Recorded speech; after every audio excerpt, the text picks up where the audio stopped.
Sorry, طيب yes. okay, Assalamu alaikum. My name is Abdulrahman Alabyad. I'm a third year medical student and welcome guys. So today we have a physiology lecture about the eye. So just real quick before we start, I want to clear up a few things. So in the lecture, I'm not going to go over it as the same way it was in your lectures. Like I'm not going to go optics and vision. I'll go through that pathway. However, I will be like, I'm not solely going to follow that. I'll be including some anatomy so that like we can facilitate the explanation. But if you have any questions at any time, please let me know.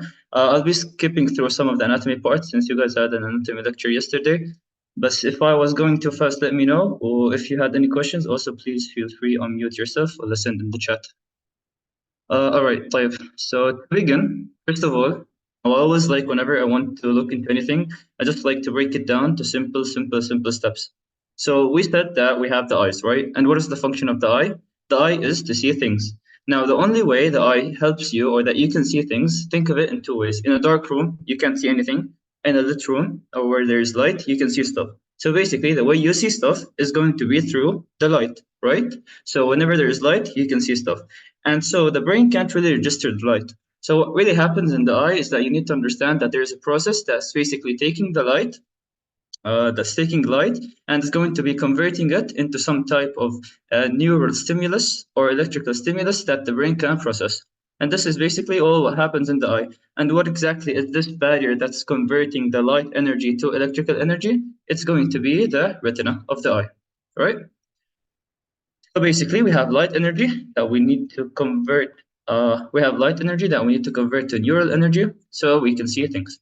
Now here is a small sample. When I was studying HNS last year, I remember I used to draw like a small eye model a lot, so that helps me remember the anatomy while linking the physiology. So let's do a little bit of the anatomy of the eye real quick. Now, first things first is that this structure right here is the lens. Okay, so what's behind in front of the lens, and then there's a part behind the lens. There's this structure around, which is called the sclera, which is basically the white part of the eye. There's a cornea, which is something invisible, like a small transparent thing in front of the eye, more specifically like over the iris, which is the colored portion of the eye. You have the iris, which is the colored portion, and then you got the pupil. The pupil is basically just an empty hole, just like it's depicted in the picture. A pupil is an empty space so that the light, we said that we need to get the light all the way in so that we can convert it. And if there was a blockage here, the light can't pass through. So this is why place is empty, so the light can pass.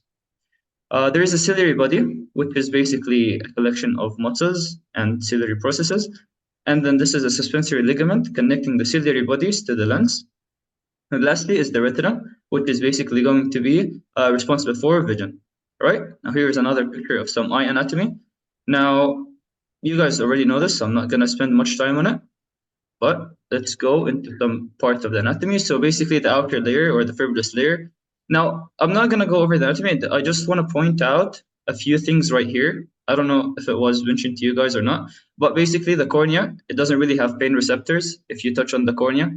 And at the same time, it doesn't receive blood supply. So if a patient had some corneal disease, they can do a transplantation of the cornea.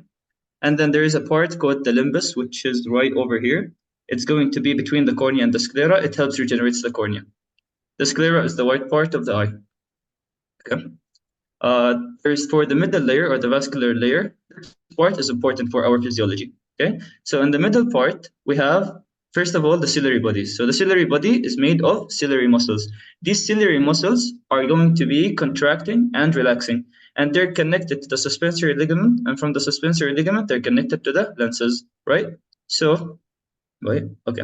Anyway, so yeah, so the suspensory ligament is connecting the ciliary body and the lens. So any type of changes in the ciliary body are going to be affecting the lens, right? So this is first aspect of physiology and anatomy that's going to be related to us.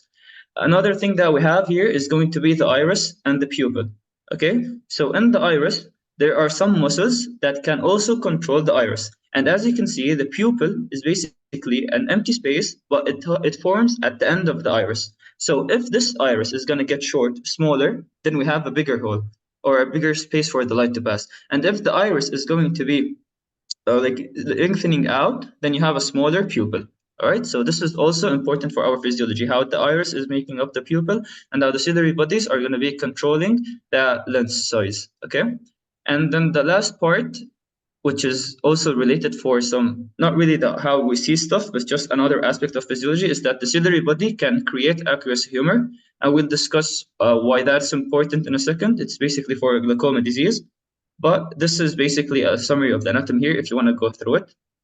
Another part here is the choroid. It's part of the middle layer, and the choroid is basically going to be situated between the retina and the sclera of the eye, which we said was outside. And basically, most important thing about the choroid you need to know is that it contains the vessels that will supply the retina. All right. Now we go over to the anterior chamber and the posterior chamber and the vitreous chamber. So in front of the eye, in front of the lens, I mean, is going to be the part of the anterior and posterior chamber. Behind it is the vitreous chamber, which just contains the vitreous humor or the gel.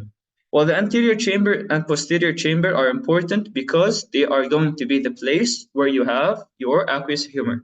So any type of problems associated with the aqueous humor is going to be linking you to glaucomas, all right? So with that being said, the anterior chamber and the posterior chamber are important whenever you want to treat a patient with glaucoma. You guys know what glaucoma is, right? So any quick, short, one-word definition or like a few words in chat? Okay, yeah. خلاص, basically, glaucoma is an increase in the intraocular pressure. And as a result of that, what happens is that the optic nerve is going to get damaged. And so the patient will have a problem in seeing stuff. Okay? So this right here is very, very, very important for your MCQs, and it probably could be found in your SDQs. I'm not really sure about the OSP, but this part is very important, the pathway of the aqueous humor. You need to basically know that it starts or it's produced by the ciliary body.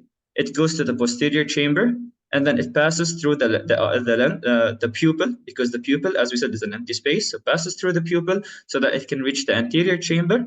And in the anterior chamber, basically, and the posterior chamber, there's going to be aqueous humor floating around. But so that you wouldn't have so much of the aqueous humor, you need to drain it out. And it's going to be drained either through the trabecular meshwork or the uveoscleral drainage route after passing through the Klim canal. I'm not sure how it's written. And then going to the venous drainage of the eye. All right. So I'm just pointing out to you guys that you really need to know it. And it was mentioned probably in your, I don't know if it was in pathology, but I for sure remember it was in clinical for the eyes with Dr. Salwa, and it was in the physiology as well. So basically, you need to know that trabecular meshwork, it was mentioned also in the pharma. So know the trabecular meshwork, the uveoscleral drainage, and the Klim canal, and then the pathway through the veins. All right, so this is basically it for glaucoma.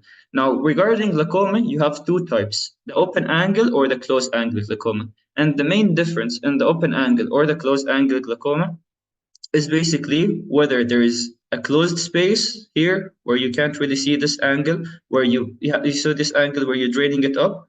If you blocked it by the iris, for example, the iris is blocked it up, then you can no longer drain the fluid. So what happens is that the fluid is going to build up. Or you can have an open angle glaucoma, where basically there's too much fluid. However, there's no blockage of this drainage area.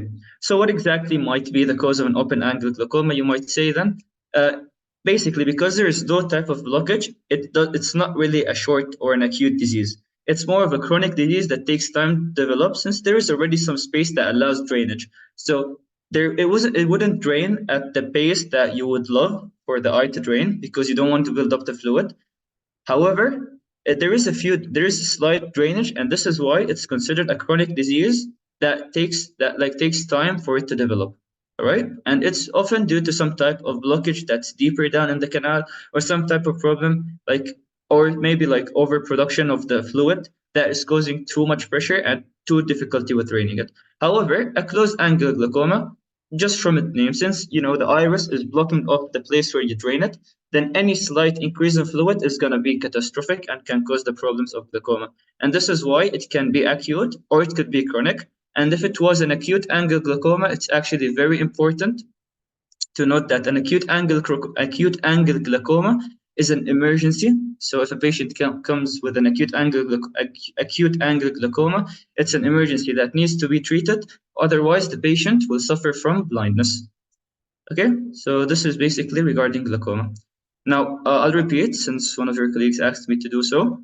Basically, glaucomas is an increase in the pressure or the increase in the intraocular pressure due to buildup of the aqueous fluid. Wait, can you guys hear me well? And am I going too fast? We Okay. can hear you well. All right. So regarding glaucoma, we said that glaucoma is an increase in the intraocular pressure or the pressure inside the eye because you have an increased buildup of the fluids or the aqueous fluid. The aqueous fluid is produced by the ciliary body. Now, what are two ways, for example, that you might think of why there might be an increase of the fluid in this area? Well, just like logically, you don't need to go to pathology of it. It could either be that there is a problem of draining it, or it could be a problem of over secreting the fluid. Now, if it was a closed angle glaucoma, what happens is that the angle of draining, which was right over here, this entire angle that has all the drainage pathways, in a closed angle glaucoma, you can see that the iris has been pushed upward. So this place has been blocked off. While in an open angle glaucoma, the difference is that this place is still open and clear, so the fluid coming out can still be drained out. Okay, so this is just in terms of why it's called an open angle and why it's called a closed angle. Now, how does this apply clinical significance? In a closed angle glaucoma, since the entire area is blocked off, or like not entirely, but for the major level of it, it's blocked off or majorly blocked off, what happens is that the patient will develop a very severe disease because the fluid is no longer going anywhere. So it could be an acute disease or a chronic disease in some times, but mainly focus about an acute angle glaucoma, acute closed angle glaucoma. However, if it was an open angle, since this place is still open and clear, there could be some drainage of the fluid. However, it's minimal drainage of this fluid, and this is why there is a glaucoma that develops later on, because the fluid is being drained over time. However, instead of, for example, saying you drain 100 milliliters of the fluid, you drain, for example, 70. So there is still 30 that's building up, but over time it becomes an issue. And this is why it's problematic in a chronic situation. Is it clear for glaucomas? All right. Now, going back to the anatomy, we go over the retina, which is the final layer. So the retina is the innermost layer. And what happens in the retina is that basically the retina is the innermost layer, and it's the area where you basically convert the light energy into a neuronal energy. So you have two parts of the retina, which were discussed in the anatomy, basically the pigmented retina, which is more towards the outside. And then there is going to be the inner part of the retina, or like the inner, which is around here, which is the part which has the neural retina or the photoreceptors. And this part is going to be responsible for converting the light converting light to an electrical stimulus that the brain can register. So this is basically it about the retina. All right, so this is a summary of everything you need to know for the anatomy. There is this structure right here called the ora serrata. The ora serrata is basically separation between the visual retina and the non-visual retina. So this, like a small part of the retina, is going to be non-visual, while this part is going to have the photoreceptors for the retina. Okay, so another picture that shows you the anatomy, some of the layers of the eye, the outer, the inner, and the middle layer, and other pictures of the eye. Now, with that being said, let's start looking into the eye. Now, how exactly does this anatomy help us use, or how does this anatomy translate into us seeing things? Now, we said the most important thing when we try to see stuff is that we need to see light. Because whenever a room is dark or you're in a dark place that's completely dim, you can't see anything. So you need the light. And with that being said, we can sense that all the properties associated with vision are going to be the same ones associated with light. So whatever applies to light is going to influence our vision. Now, with that being said, first of all, you need to understand how will I manage to take all this light that's coming from a certain source, so the light from this object can be coming in all directions. How exactly will the eye take it over and direct it inside to the most important parts of the retina so that you can basically see it? Okay? Now, this part is basically the entirety of the first lecture or the optics lecture. How exactly the eye is going to be redirecting the light rays into the retina. Now, for that, we need to go back to physics, of that physics you learned in school, because we're looking at light rays and we need to understand the physical interactions of the light. Okay? So the most important physical property of light because there is reflection, refraction, diffraction.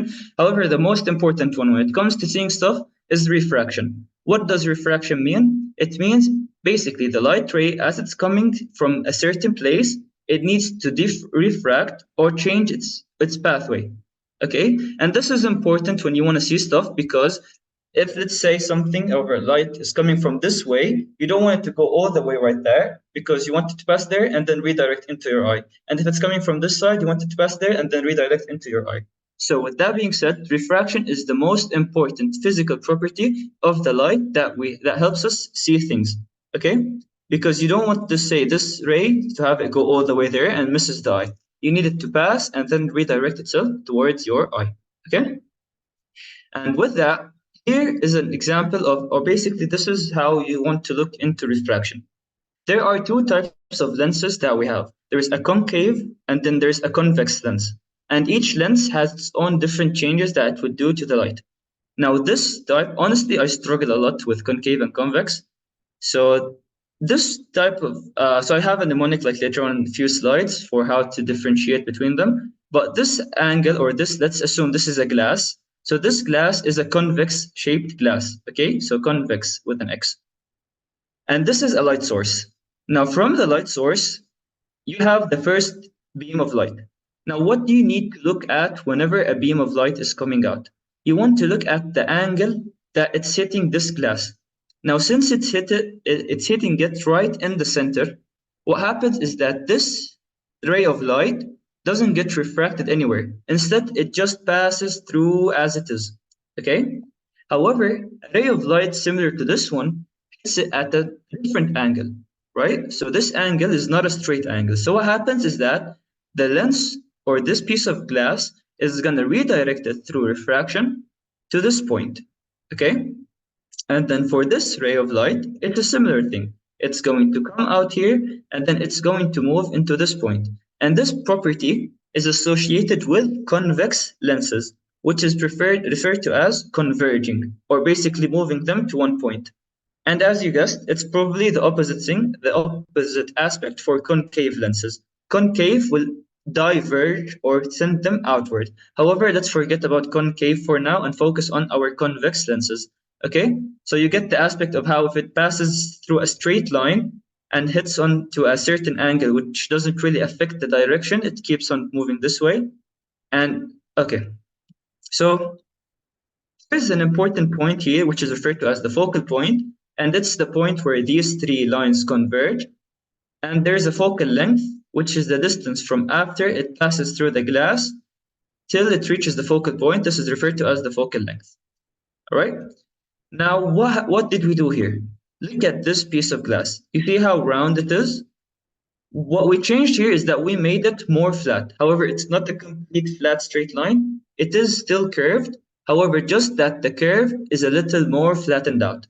Now, how will this affect the way that the light will move? Let's look through the first line, which was the straight line that hits it right at a 90-degree angle. What happened to this line? Similarly to the previous one, it goes forward, okay? However, the difference is going to be in the lines that are hitting at a different angle. Now for this line, look how it changes direction. Because it's more flat right now, instead of it being round and creating a sharp change in the pathway of the light, so instead of it going like this and then going down like this, because it's flattened out, the light or the ray of light will go out all the way. Okay, and similarly to the bottom line, it's going to go out all the way because there is no sharp angle of refraction that is changing the direction of the light. Look here in the previous one, angle was very sharp. So instead of it going here, when we flattened it out, the focal point was around here. So look, this is our new focal point. This was the focal point in the first picture. And there is an increase in the focal length. Exactly. See, the focal length has increased because the focal point has been pushed outward.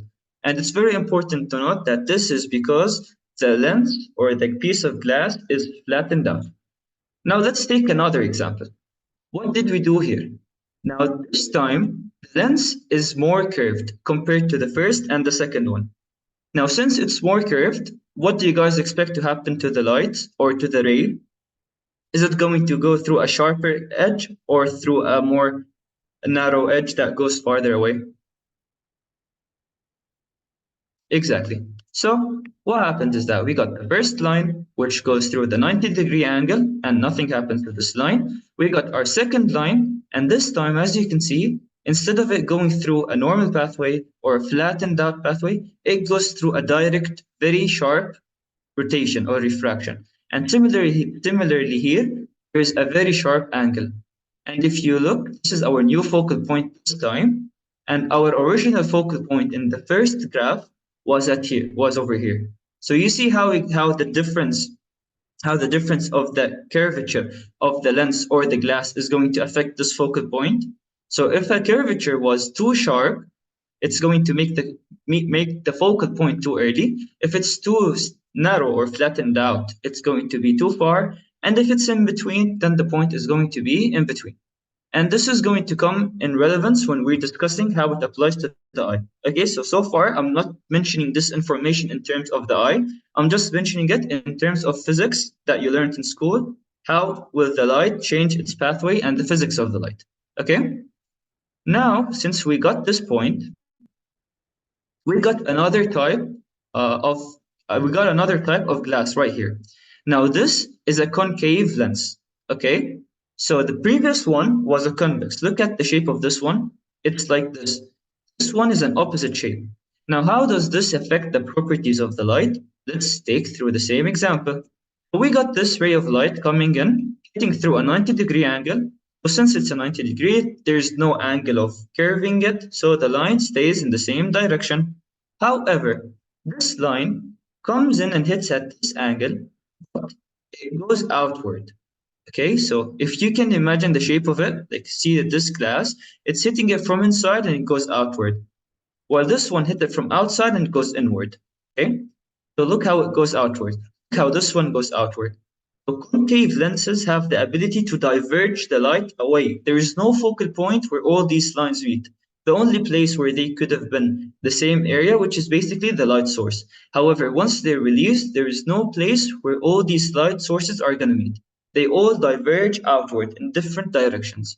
So this is a property of concave lenses, and it's really important to understand how exactly a concave lens is going to affect the light pathway, how a convex lens is going to affect the light pathway. Because later on, when we discuss, some people of you might be wearing glasses because you have a difficulty seeing further objects, and some of you might be wearing glasses because you have a difficulty seeing objects that are close to you. So how does this actually affect your vision? What is the problem in your eyes that leads you to have this difficulty in seeing far or close stuff?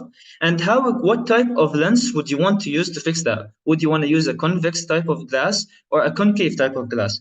So understanding the main physics property of the convex and the concave piece of glass or piece of lens, how exactly it's going to change the pathway of your vision. Now, before we go to the next slide, now we're done with the physics and we'll go to the actual eye. How exactly does this apply to the eye? Now, does any one of you want to type in chat the type? So we have the lens in our eye. What type of, is it concave or convex, the lenses that we have in our eye? So our natural lens, is it concave or convex? Okay, exactly. So our type of eye lens is convex shaped. So it follows basically this pathway. When the light is going to be coming outside, it's going to converge into a certain point. And subhanAllah, this is really helpful because so this way, whenever you're seeing things that are coming from different places, they can all merge at certain point inside your eye so that you can see it, instead of them going into your eye and then diverging outward, and then this will ruin your vision, right? So subhanAllah, this is why our lenses are made in a way that they are convex shaped. Okay, so this right here is a concave lens, how it changes, and this is a convex lens, and this looks just like the lens in our eye. It goes all in to a certain focal point where they all converge. Now, this is another way that you could use if you find it difficult to differentiate between convex and concave. So basically, this is like an X, so it's a convex, and then this goes up like a concave or a big C. So honestly, I struggle a lot with them. So, but I hope this helps you guys and helps me, inshallah. So yeah, okay. Basically, this is it for the physics part of the lecture. Before we keep on going, do you guys understand all the previous aspects, or everything we discussed so far regarding the physics of the Okay, so if it's clear to you, inshallah, the rest of like the coming 20 slides are going to be very easy. Now, what we talk about here in this slide is basically, okay, so what this slide says is that, okay, so it discusses the pathway of the light in the eye. So the light is coming from an object. It passes through the air. It goes through the cornea. And then from the cornea, you got the anterior chamber and the posterior chamber, which are filled with the aqueous humor. And to pass through them, you got to go through the pupil. And then from the pupil, you will go to the posterior chamber, to the lens, and to the vitreous humor and the retina. Okay, so this is the pathway of the light, which is really important. The most important aspects that we care about here are going to be, wait, can I take, okay. So we care mostly about the lens, we care about the cornea, we care about the retina, and we care about the pupil. Why exactly do we care about the cornea and the lens? Because the cornea, as you can see right here, what shape does it have? It's a convex shape. And similarly, the lens, it's a biconvex shape. See, the lens is a convex shape. See the X that we made right here? So the lens and the cornea, both of them are convex shaped and they are transparent. So the light will pass through the lens and the cornea and then it will undergo refraction. Now, I know that right here, it doesn't really hit on a focal point, but this is not because of the pathway of the light. This right here, like there's a difference in them because it says that if something, or if you see an object, we'll get into it later, but basically when an object, you see it in your eye, it gets flipped in your eye and then goes back to the brain where you can flip it back so that you can see it straight. But don't worry about this. So just wait. Okay, so don't worry about this divergence. Just consider that there's a light that is merging all over here, and all of them are going to be meeting up at this focal point.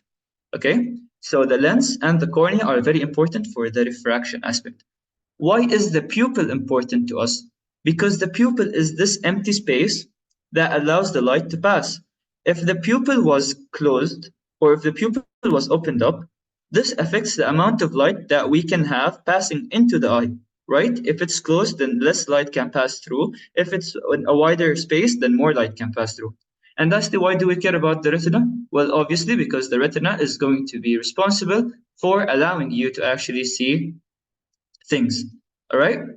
So, with that being said, there's another thing that I want to mention, which is the fact that the cornea provides the most refraction power in your eye. It's not actually the lens, it's the cornea.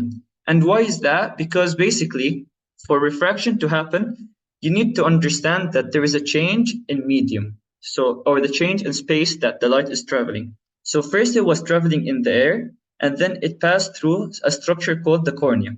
So the cornea and the air, this is the density of the cornea and air. Look at the difference between them. It's 38. So this creates a very strong refraction power. However, between the aqueous humor and the cornea, it's just 5. It's just 7 here, and it's just 6 here.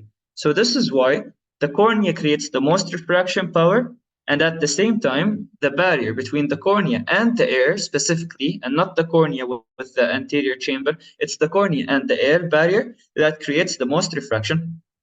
So this is basically all you need to know. Now here's another part. As you guys mentioned, that lens has a biconvex shape. So this is a biconvex shape. And then the cornea has a convex shape as well. So you can consider yourself like if you were to finish it up. So the lens and the cornea, both of them have a convex shape. And as you can see, if a light came from there, we need to have a refraction so that it can merge with this side. If it's coming from here, it goes straight forward. And if it's coming from a different angle, it merges at the retina so that you can see the stuff clearly. Okay? And one other point is that where exactly do you want the focal point to be in your eye? So previously in our physics models, we just mentioned that there will be a focal point. But in your eye, what exactly is the focal point that we need it to be? It's basically most likely that we want to focus on the macula or the fovea centralis, which is basically a part of the retina that has the most, or the densest, or the richest area that has the most photoreceptors.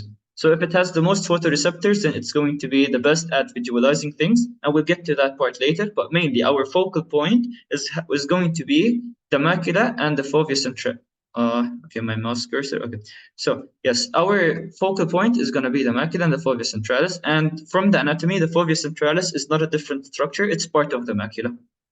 Okay.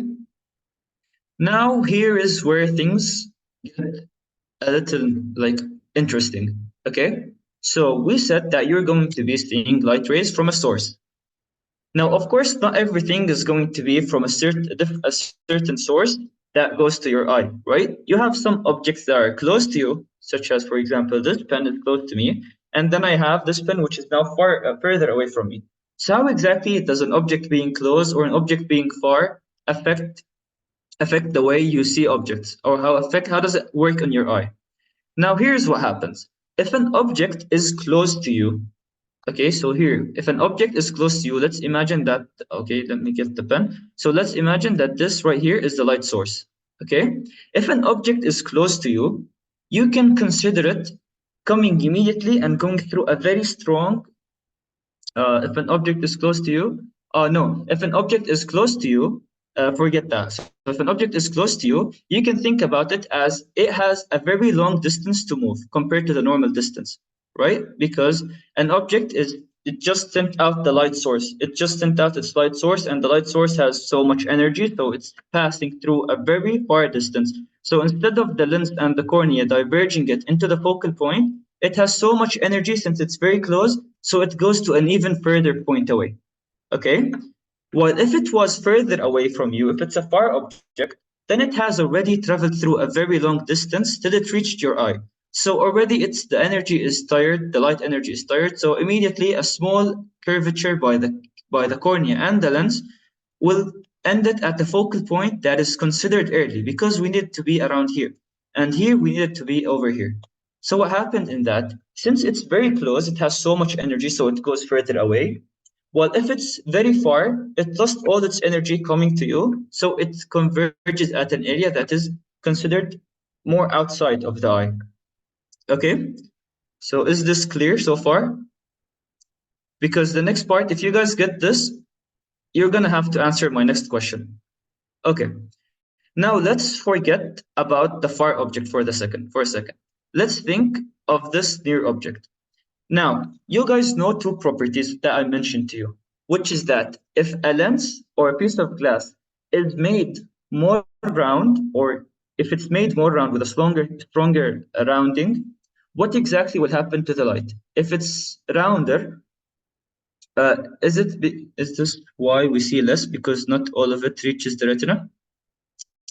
I think so. Honestly, I'm not really sure, because it's not that this doesn't really reach the retina as much, because even like this is not useful. All this light that passes beyond the retina is not really useful either.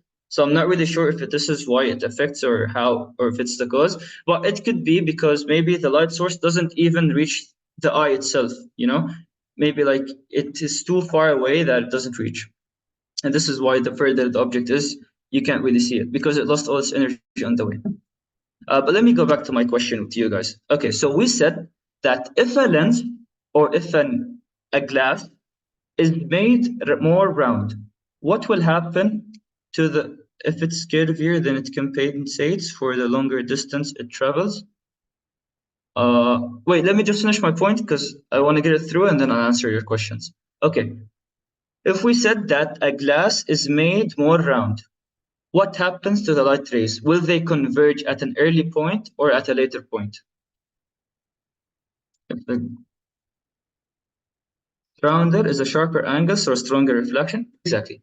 So it will converge at an early point. And if it's made more, okay, and if it's made a more flatter angle or piece of glass, then it will converge at a further away point. Okay, so now let's go over to the first one, which is a more round angle that will converge at an early point, as you guys said. Where do you think we'll need a stronger curvature? Or where do you think we'll need a more round lens? Is it in this one or in this one? Where will we need a more round lens?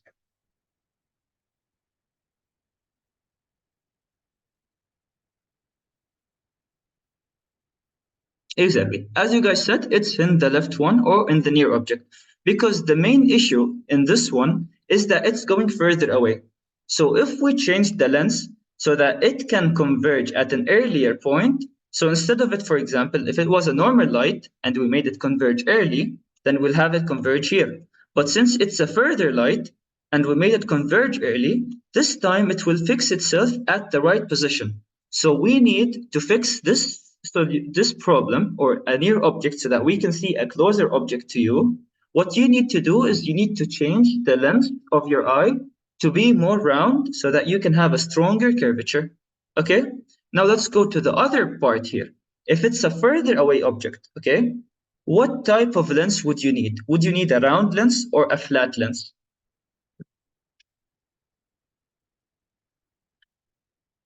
Exactly, you'll need a flatter lens because when the lens is made more flat, what happens is that the light will converge at a further distance. So instead of it going at this point, this time it goes exactly where we need it at the retina. Okay, so in order to do the near object so that you can see an object close to you, your body has to change its lens to accommodate for that.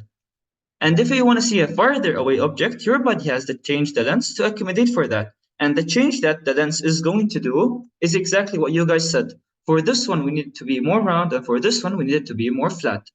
And what this process is referred to, it's called accommodation because we said we're accommodating to see a near object or a further away object. So this process is referred to as accommodation. So let's look at it now. We said we want to do, let me just remove the video part. Okay. So we said we want to do accommodation for the eye. If it's a near object, it's going to be converging at this further away point. So what type of lens will we need to converge it at an earlier point? We'll need a more round lens. See, here the lens is all this distance. However, right here, it's a more round lens. I mean, it's not really circle, but at the end of the day, I draw it and it's not really the perfect, but you get my idea. So what really happens here is that the lens is made more round. So look at the light rays now. It's a near object. However, instead of them converging at a further point, because it's made more round, the angle of breaking or the angle of refraction is made steeper so that they're going to be converging early. And if it's a further away object where they're converging early, we made the lens more flat. Now, it's not that it gets bigger or smaller. It's, again, I drew, so it's not the best, but you get my point. It's a more flat lens.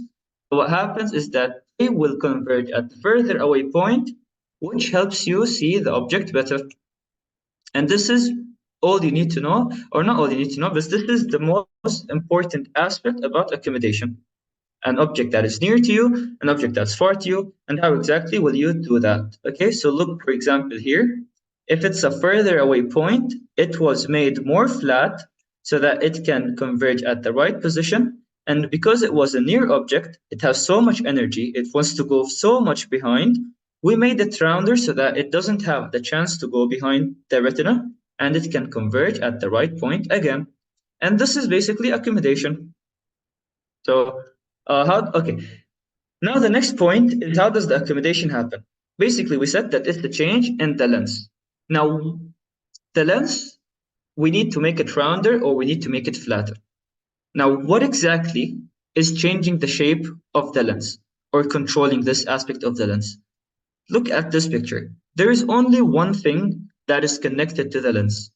And what is this one thing? Well, it's basically this thing, but do you guys know the name of this thing? This line that's connected to the lens? It's not the ciliary, no. Okay, so no, so the iris is this part. The iris is this line right here. Okay, so the ciliary body or the ciliary muscles are this circular thing. But the line that's connecting the ciliary body with the lens is known as the suspensory ligament. So the suspensory ligament is just a ligament.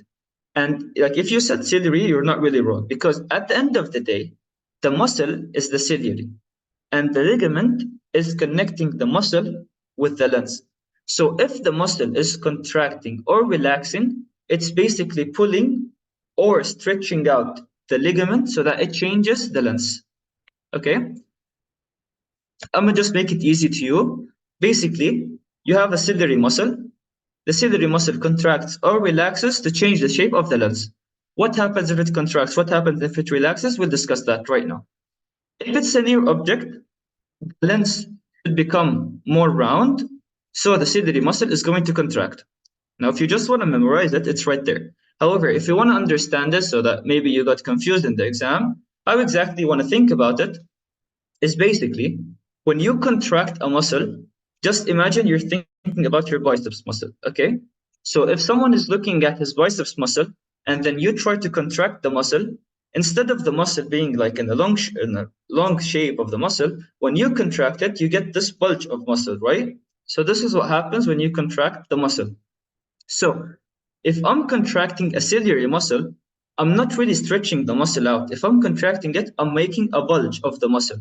So instead of this ciliary muscle, okay, so let's, okay, I was trying to draw it again.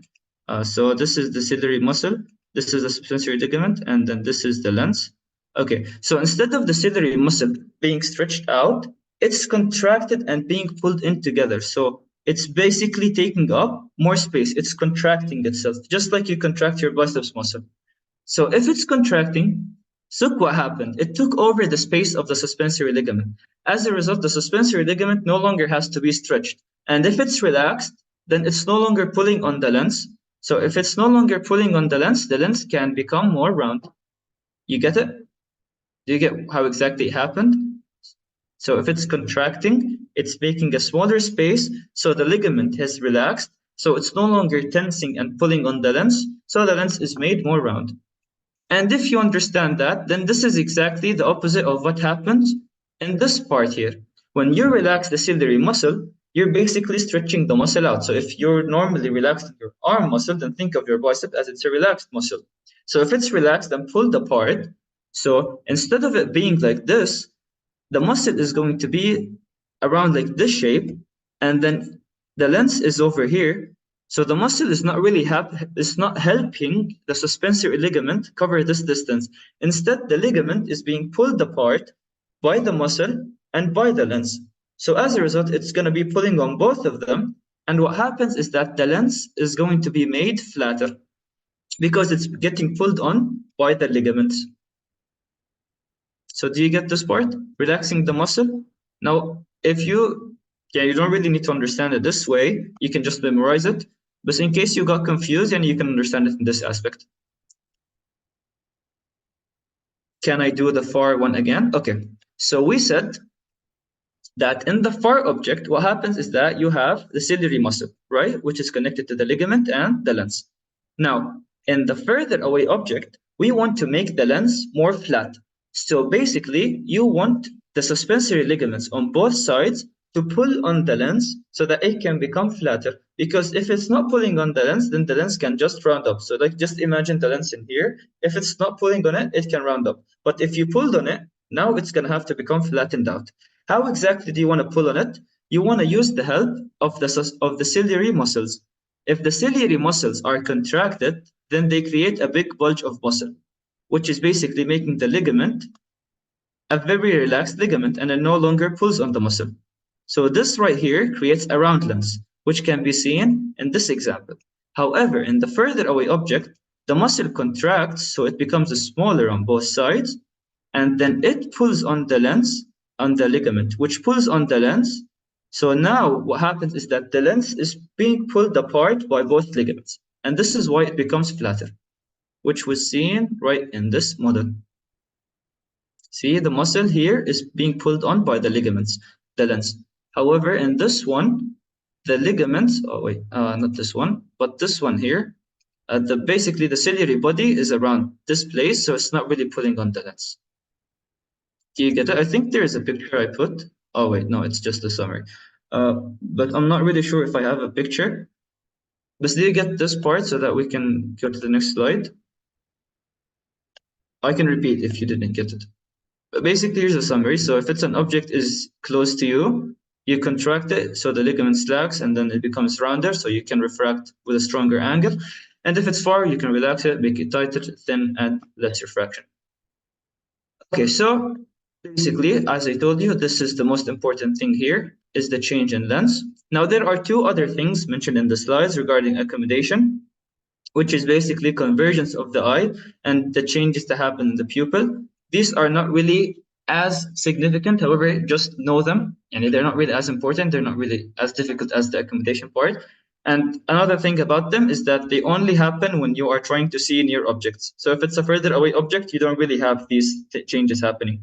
But what these changes are basically, just bring your finger closer to your eye. What really happens if you're trying to look at your finger and it's closer to your eyes go inward, which is known as convergence of the eye, and your pupils will constrict because you're trying to see the thing. So basically just do it on yourself. Maybe take a video of your eyes, look at your pupils, they're constricting, becoming smaller, and then they're going inward. And if you want, you can just look up a video on YouTube, like see any person doing it, or just do it on your friend, and you'll memorize it. So don't really worry about it. Is this like the accommodation reflex? All of this, these three changes are the accommodation reflex. But mainly, if we're talking about accommodation reflex, for the most part, it's probably going to be discussing the change that happens in the lens, which is constricting or contracting the ciliary muscles or relaxing the ciliary muscles so that you can change the lens shape. But if it was an object that is very near to you, then there is two other parts of accommodation, which is convergence of the eye and the constriction of the pupil. All good? Here is another part. Now, it's not the bonus, it is an important part. However, I'm not really going to go into it because it's more of anatomy. But basically, I did mention to you here some of the innervation of the iris. So these are the innervation for the iris, the parasympathetic and the sympathetic, and what exactly they do. And then this is the innervation for the ciliary body. So we said contraction of the ciliary muscle and relaxation is controlled by the parasympathetic nerves, which are innervating on the short ciliary nerves. But you can make sure of this information from the anatomy, so inshallah, it's spinal cord, superior cervical. Anyways, know these. They're important, but I'm not going to go over them.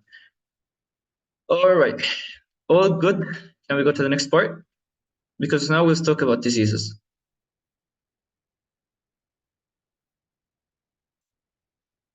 Okay, so discuss the two most important diseases, which honestly for me, I don't wear glasses. However, like learning about them, knowing like how a lot of people wear glasses, and learning about them is really fun and really exciting. And inshallah, you'll enjoy learning about it and trying to understand it.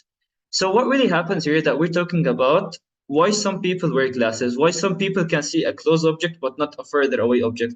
Why can some people see a far object but they can't see something that's up close to them? Like, what are the changes? What are the problems in the eye?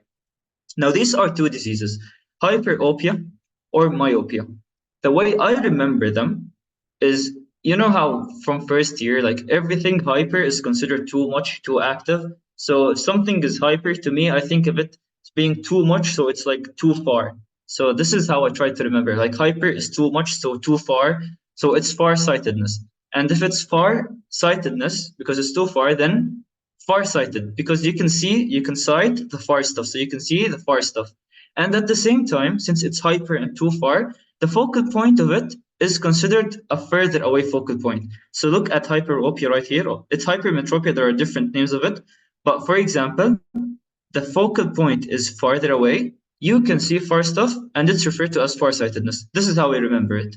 And myopia is the opposite of hyperopia. If hyperopia is too far, then myopia is going to be the opposite of it, which is nearsightedness, seeing near stuff, because nearsighted, you have the sight ability of the near stuff, and the focal point is near.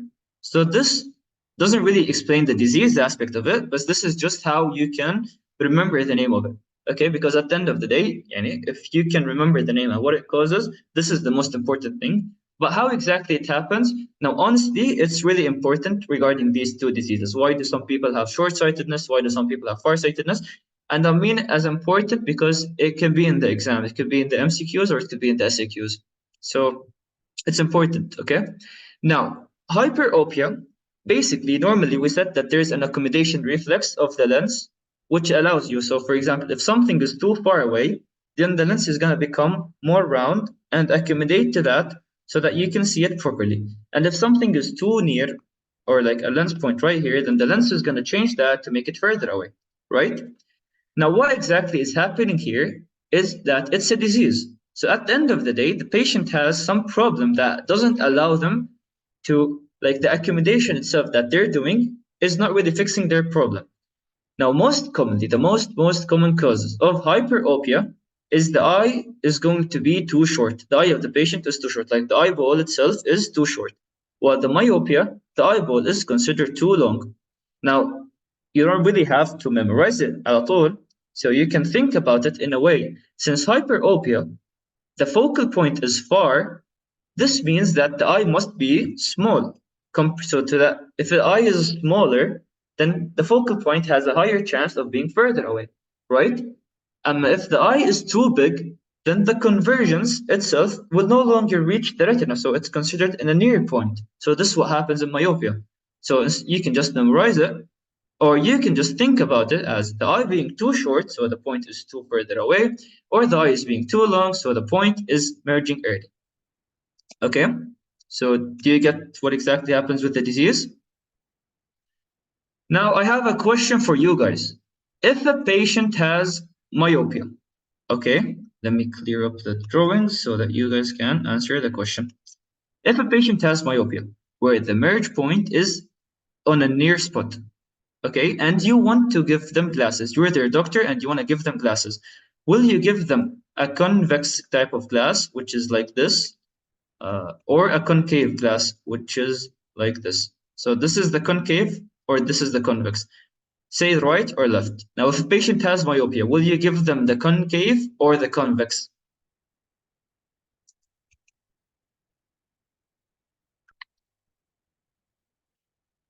The right. I'll take one more answer and then we'll look at it. The concave. Exactly. So the right or the concave one is the correct answer here. Because remember in the first physics part slide what we said? We said that this type of glass will actually send the light outward, right? So let's say that you send the light outward here. So instead of it hitting at this point and merging here, this time it hits at this point and then it merges here. And then this line hits at this point and merges here. Now, of course, it's going to hit on the cornea, but just for the sake of drawing it for you guys, basically, since it goes up at a further away distance, it can merge at a further distance. And this is why we use a concave lens. And you guessed it, since the concave type of glass is going to be used for myopia, which type would you use for a hyperopia? Concave or convex? The convex type of lens, exactly, because what happens in the convex lens, if the patient has put some glasses over here, so instead of the line coming and going through here, so it starts merging up or like converging around here, and then at this point it can converge. So instead of it going straight, it starts basically, I just want to say, and drawing is terrible, but basically it starts converging at an earlier time. So this way, by the time it reaches the retina, it's going to reach the focal point. So this is basically hyperopia and myopia. So why can you see far stuff in hyperopia? Okay, and where else did we see far objects? Answer is near objects before accommodation. Okay, so basically what I mentioned in this slide is we said, now you can just, as I told you, you can just memorize it as it is. And the farsightedness, you can see far stuff.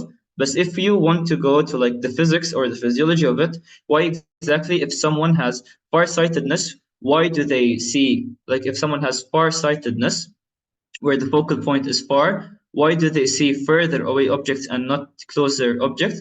Because remember how we said, look at this point here.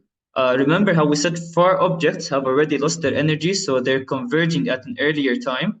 And in this disease, what happens is that it's already a further away point. So basically, instead of merging here or here, they cross each other out and they converge at the right spot, which is the retina, right? But near objects, they're already going further away from the focal point. And if the eye is too small, so instead of ending here, the eye ends here, then this is even further away. So near objects, you have a difficulty seeing them because they're very much against your eye. They are going completely opposite to what your eye wants. However, further away objects, since the eye is too small, you see this focal point, but the eye is too small, so the eye itself is made in a perfect way so that you can see the further away objects. So, but again, you can just memorize it, and if you want to think about it, this is basically what happens. And opposite is going to be why do you see close stuff in myopia? Because the further away objects are going to be merging at an early point, but in myopia we said the eye is too long, so the eye is like this. So right now, instead of it being this distance away, it's whole distance away. However, if it's a near object, since the eye is too long, it's fixing itself to be in the correct position. I don't get how a concave diverging lens can help. I thought it doesn't have a focal point. Okay, so our issue here is that in a myopia, the patient has a light that's coming through, and the eye is made in a way so that this pathway of the light is going to converge at this point. Okay, now look, let me go back to the earlier slide.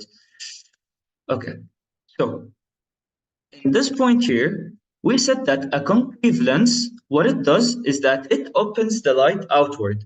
So normally, in this patient, the patient has his light. If we didn't have a concave glass, then the light ray will continue this like this, and then it hits the cornea. Okay? And then once it hits the cornea, it's going to be going at this point, and this is the retina. So it doesn't reach the retina. But in this area right here, we used a concave lens. So we sent the light rays out. Now, once it goes out, it can hit it hits the cornea at a different angle, or like at an angle which is further away than what it would normally hit. Now, of course, I do get your question, and no, like we said, different angles would hit at different points. But at the end of the day, you need to think that the patient has a pathology right here. So this is why when you use this type of lens, and this is why it's different from a normal situation, a normal focal point situation. But what we did here is that we sent it out further away to his type of cornea, and so it converged at this point, and this light converged at this point because this, okay, and this light converged at this point. Instead of them coming over here, all of them to this point, they started converging at this point because there's more spread out because of the concave lens. So the ray will hit, then will hit and refract anyway, then refract. Exactly. So basically it refracts outward and then refracts again inward. Because the concave lens fixes it outward, and then the cornea then moves it back inward. But if you use, but if there's no glasses, then it just continues in and then hits onto the cornea immediately, and then does its only refraction, which is gonna put it in this disease or the early point or this point. Okay. All right. So with this being said, I think this is all for this point. So again, you guys, biconvex glasses or biconcave, which one will we use for hyperopia? Something that is farther away. Biconvex, correct. Because then this way it converges once and then converges, look. So instead of it continuing straight and going out late, it starts bending early. So this way it reaches at the right spot. And this is for myopia. So basically, this is going to answer your question. Concave, look, so basically, instead of it continuing to the cornea and then merging early, it spreads out apart and then it starts merging. So it goes at a different angle. Now, this is better than my drawing because this way, in my drawing, I'm changing the cornea so that I don't miss. But basically, and you can see on their eye here, since it goes outward at a different angle, it hits at the correct spot. So this is how the lenses are going to help. And this is another summary table. If you don't want to worry about understanding it, so you can just memorize it, or if you just understood it, what you need to take out of it is the following. So hyperopia is a disease where you can see far objects, you can see close objects, focal points is after the eye, too short eye, or a problem could be that the lens is too weak. Why is the lens too weak? Like, why is this a problem? Because if we said that the lens is too weak, then the lens doesn't really allow for, in hyperopia, the lens is too weak, so it doesn't allow for a correct merging point. is basically a similar situation. If the lens is too weak, it's too flat, so they converge at a further away point. We didn't mention this in the earlier slide, but basically, if the lens is too weak, you have this one, and then the lens is too strong, you have an early point of convergence. All right, will we get a break? Yeah, don't worry. We're done. Astigmatism, this is another disease. Now, for the following two diseases, they're not, they're just, you need to know two things about them. Astigmatism is an uneven, ignore this. This is supposed to be an uneven cornea. But basically, what happens is that there is too many focal points. This is a focal point. This is a focal point. This is a focal point, for example. So how do you correct it? You use a cylindrical lens. Since there's different focal points, you use a cylindrical lens. I know that this looks maybe like a concave lens, but it's just a cylindrical lens that fixes astigmatism, and it is uneven curvature. Presbyopia is basically a disease. Anything that you find in the HNS as presby, that starts with presby, it means associated with aging. So I remember there was another one for hearing loss, but I don't know what it was called. But any presby is hearing. So presbyopia is aging, leads to vision loss. What exactly happens when you age up is basically that your lens, so your lens becomes hardened and it becomes stiffened up. So if it becomes hard and stiff, basically it no longer changes with accommodations. If the lens is stiff and the suspensory ligament is pulling on it, well, it doesn't really care if it's being pulled on, if it's being stretched out, or if it's not being stretched out, because it's hardened, it's stiffened. So basically, this is why people have difficulty seeing things up close. However, you need to differentiate it from farsightedness or hyperopia, because basically, when a doctor, this is not really important, but basically that it could be a mix of multiple things. It's not really associated with a person having a lens that is with weak refraction power, or it's not really a problem of the eye being too short or too long. It's really just associated with the lens being stiff because of a patient's aging. All right, any questions regarding this? This basically covers the most, like 90% of the optics lecture. Is it clear? Any questions?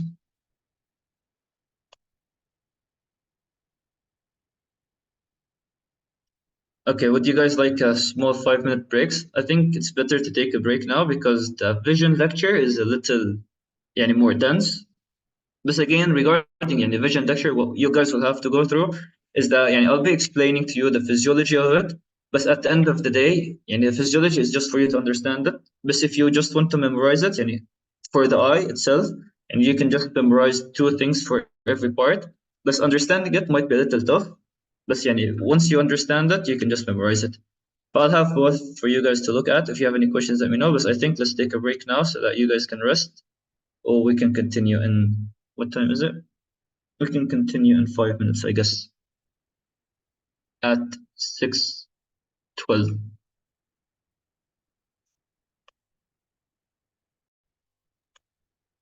Okay, so some of the slides.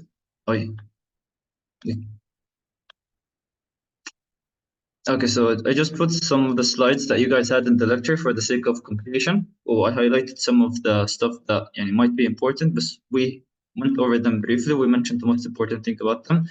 There is this equation. I don't know if it's important or not, and I don't really think, but it's there. So this, we said that the cornea with air is the most important barrier.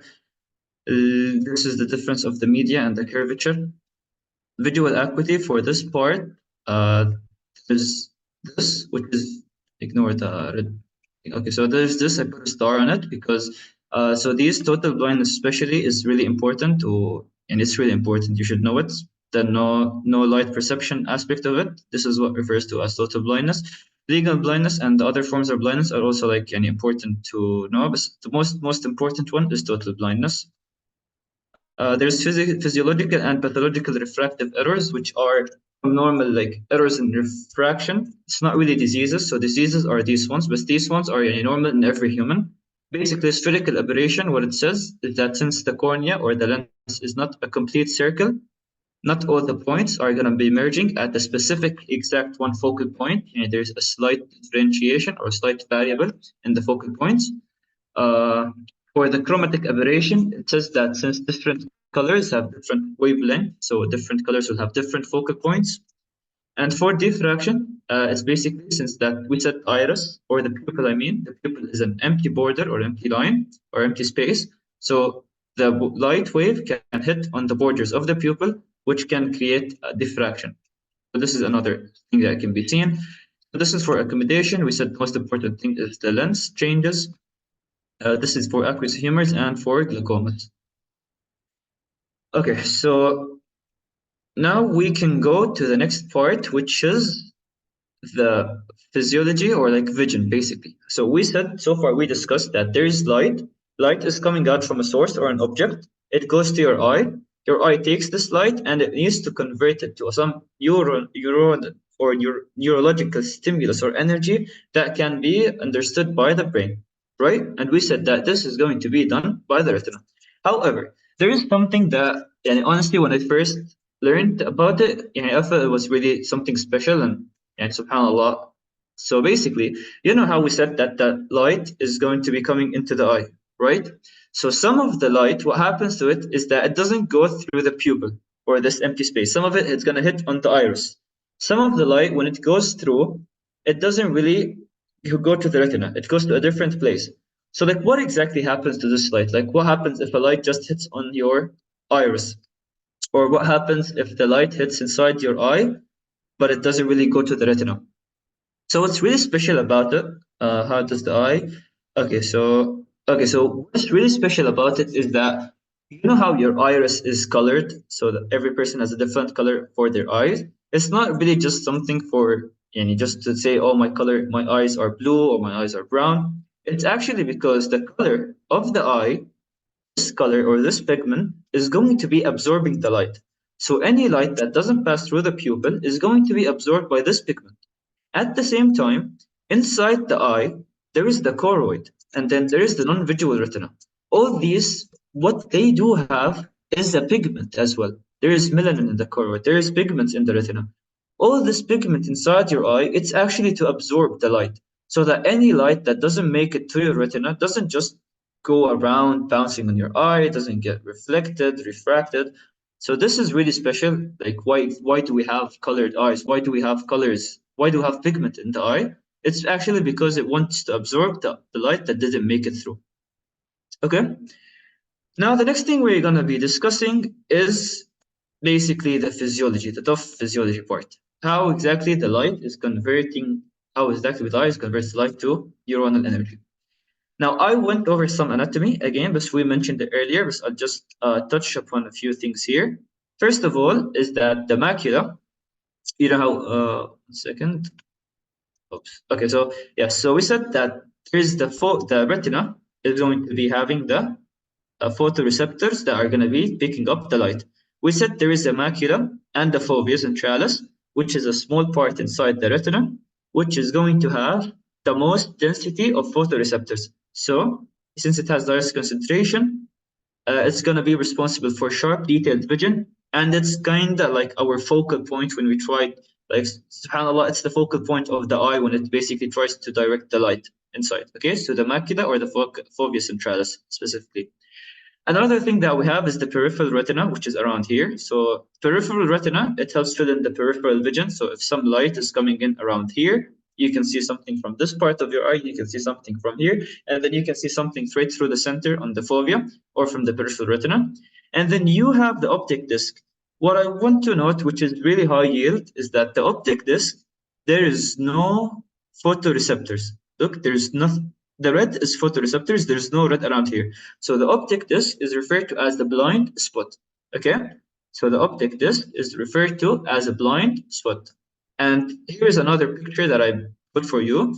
So here the optic disc, this light came from this source of my eye. Like I can't see what is behind my hands anymore because whatever is behind my hand, it actually comes in, it goes onto my cornea, and then it hits over on this part, the optic disc.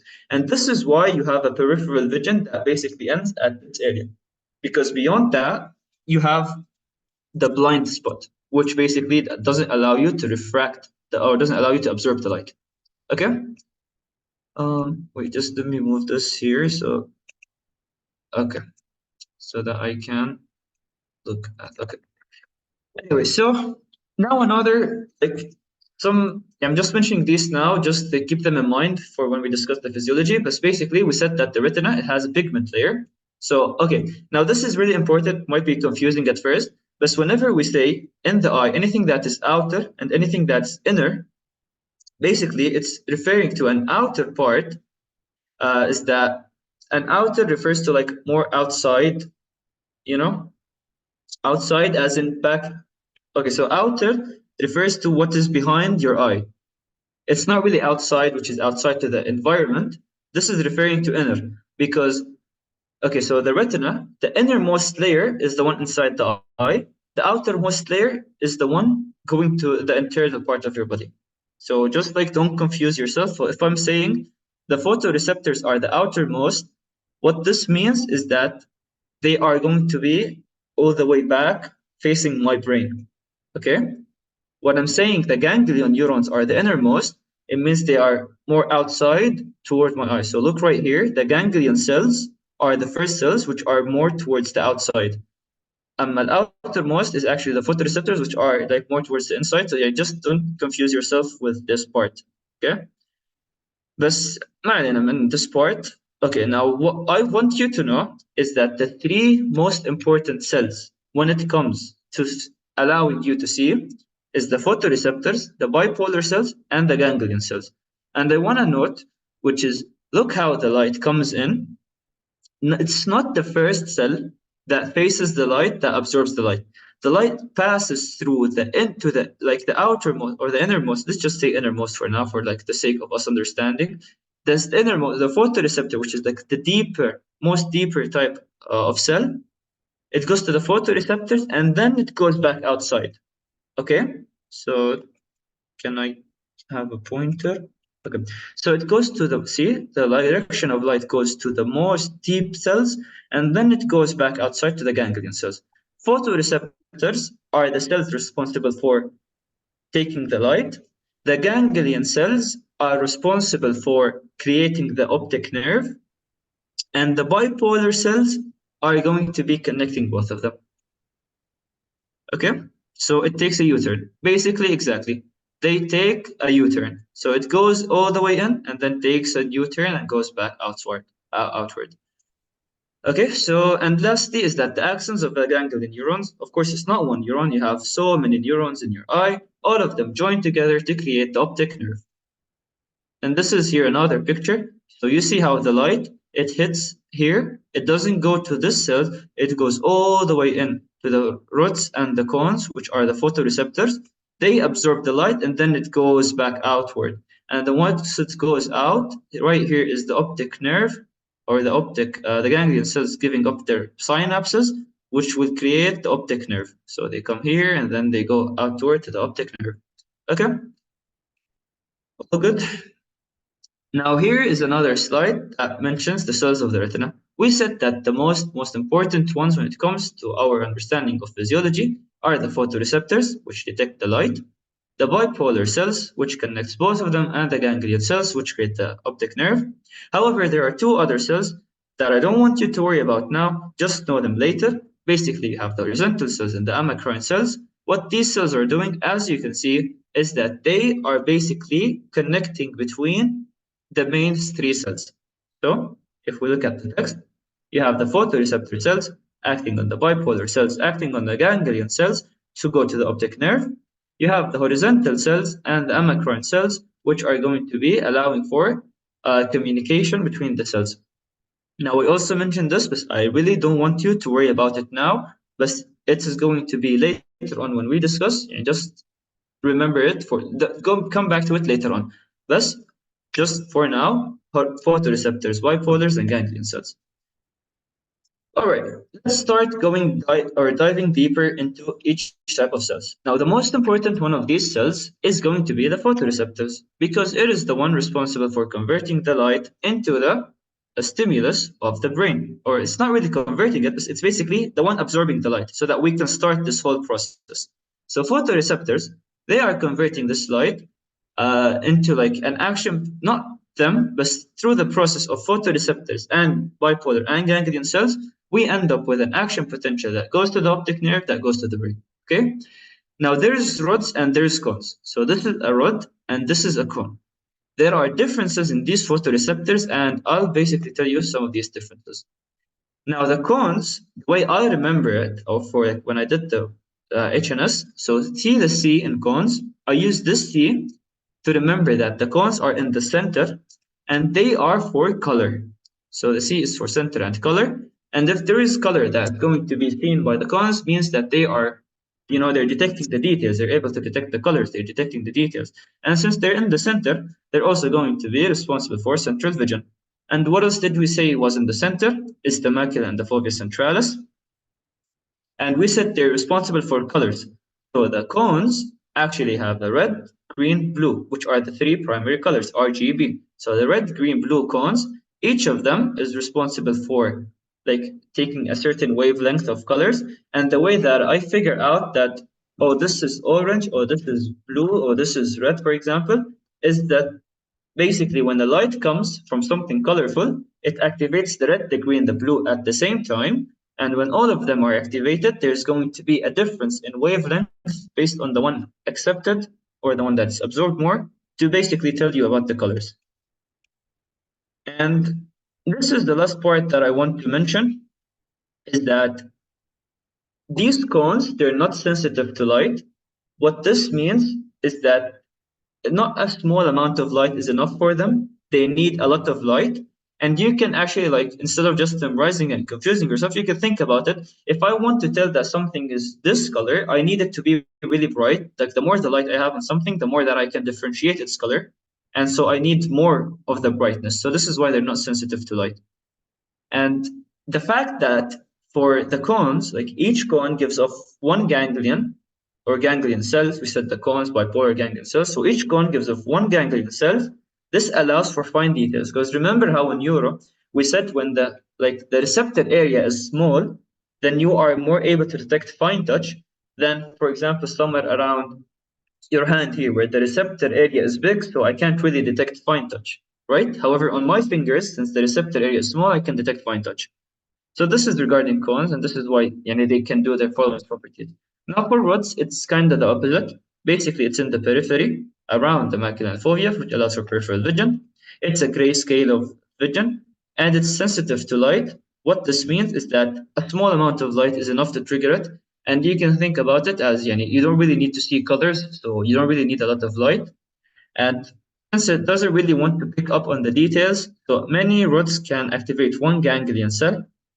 Just for the sake of you guys not being confused, basically we're talking about this ganglion cell. So it could say that all these photoreceptors are just for this ganglion cell, okay, and not like a ganglion of the actual cell. And basically, this is going to be for the photoreceptors. Now, since I mentioned to you previously a lot of the aspects of cones and rods, basically I put for you in a summary what you need to learn, not just like trying to understand it to you. So for photoreceptors, all you need to know is that the cones are in the center for color vision. Color vision is referred to as photopic vision. Photopic vision, the way you can remember it is that photo, whenever you want to take a photo, you want to see colors. So photopic vision is for color vision and fine detail. And high visual acuity. Visual acuity means, the way I remember it, I see acuity as accurateness. So if it's high visual accuracy, so this is high visual acuity. This is how I think about it. So fine details. And now I added this word here, which is photopsin. Photopsin is important and rhodopsin are important, but command to remember it, since cones we said is colors, which is a photo, and this is photopsin, okay? And it prefers the light because it has low sensitivity, it needs light. On the other hand, for rods are made of the peripheral vision. So see here, all around the periphery there is rods. The optic disc has nothing, and the fovea has the cones, okay? There are some rods as well, but mainly cones. Scotopic vision refers to grayscale, no details, colors, or low visual acuity. So the way I remember that scotopic vision is for black and white is, so when you try to sleep, you turn off the lights, right? So you make the room black and white. And so if you speak Arabic, the way I think about it is when you want to sleep, you don't really want people talking. So like Scott, it means like shh, settle down. So scotopic vision, scot, we're trying to sleep, stop talking. So it's black and white. So this is just the way like I used to remember it. So yeah, so photopic vision, scotopic vision, and the pigment is rhodopsin.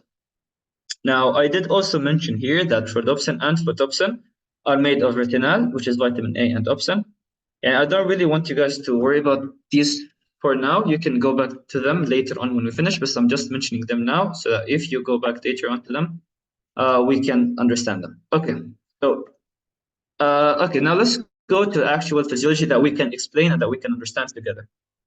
Now, to begin, there's this thing right here. You know, so how a lot of the times there are these optical illusions that you can see with your eye. Now, I did put like here an optical illusion, which is like as a cool fact for like why does the eye create these optical illusions. But for the sake of time, like I guess we can come back to it later on when we're done with the lecture. But basically, what happens here is that now when if you look at that flag for a long time and then you looked at this white screen, you can actually like if I just go over it quickly for now, and you need to illustrate it for a long time. But what you can see is that you see how it's colored blue, black, and yellow. And then if we go to a white screen, you might see a glimpse of red when it's actually just white. So you see a glimpse of red that then disappears. So why this actually happens is because of some like two properties about our photoreceptors. One of them is called after firing. What this means is that if you stare at a bright light for a long time, your photoreceptors are basically activated, right? But there's a thing called after firing where after you take the light away, your photoreceptors will still fire for a couple seconds and then they can shut off. So since they're still firing, you're actually just looking at a white picture, but you can still see colors. Now, why exactly do you not see the blue, the black, the yellow colors, and why would you see a red color? It's because what happens is that our cones, which is the cone photoreceptor responsible for colors, we said there's red, there's green, there's blue, right? What happens is that the blue and the green, for example, since they're being activated more, of course the red is also activated, all of them are activated with different wavelengths. Since these ones are activated like at a stronger wavelength, what happens is that they get tired. So when you switch to the red, the after firing is mostly going to affect the red photoreceptors. This is why you see a red picture. And once we're done with the lecture, we can come back to it if you guys still had energy. But basically, yeah. So look at here, you have the red, the green, the blue photoreceptors. The green and the blue kind of got tired, but the red is still firing. And because of the after firing, they created this optical illusion for us. Okay? So let's get into the physiology. Just want water, take a 2 seconds break. All right, so now for the physiology. Before we start, this is something that I want you to keep in mind for now and like for the block itself. And if you studied like the hearing and the balance, you probably already are aware of it. But basically, the way the eye and the ear, the way they kind of help you have a special senses, like how exactly would the balance system know that you are tilting to the right or tilting to the left? How does your hearing help you know that it's a loud voice or soft voice? What really happens here is that mainly you have a basal potential, which is that the ear cells or the eye cells are firing at the basal rate. Whenever there is a stimulus, you can either increase this rate or decrease this rate. And based on how you increase or decrease the basal rate or the basal potential, you can create or your brain understands that there's a difference. So, for example, you can say that if I increase the basal potential in my ear, then I can think that I'm listening to a loud voice. But if I decrease the basal potential, then the brain knows that there is a soft voice, you know? So this is like just a basic part of it, but of course there's more details into it. But anyways, I just want you to note up the point of basal potential. Okay, so there is a basal potential in the eye as well, and we're trying to manipulate this basal potential.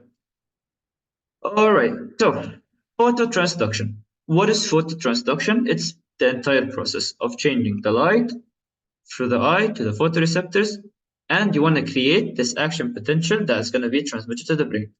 However, notice that I mentioned graded potential, and I really want you to focus on graded potential here. It's not really just an action potential. See, there is a basal potential, okay?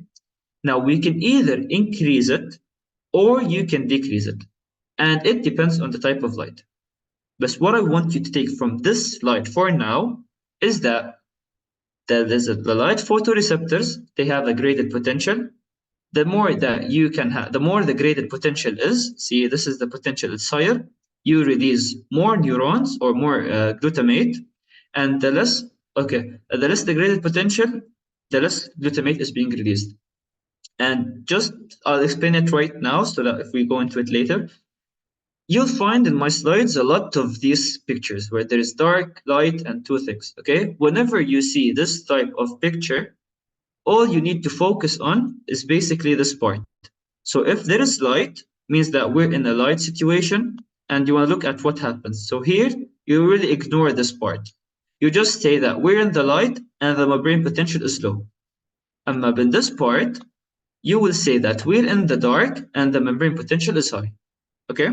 So just when we look into these graphs later on, we're in the dark, high membrane potential, we're in the light, low membrane potential. The more the potential, the more the release. The less the potential, the less the release. All good? Well, okay. All right. So now, with that being said, let's get into the process of phototransduction. So basically, what really happens in phototransduction, let me just tidy up this.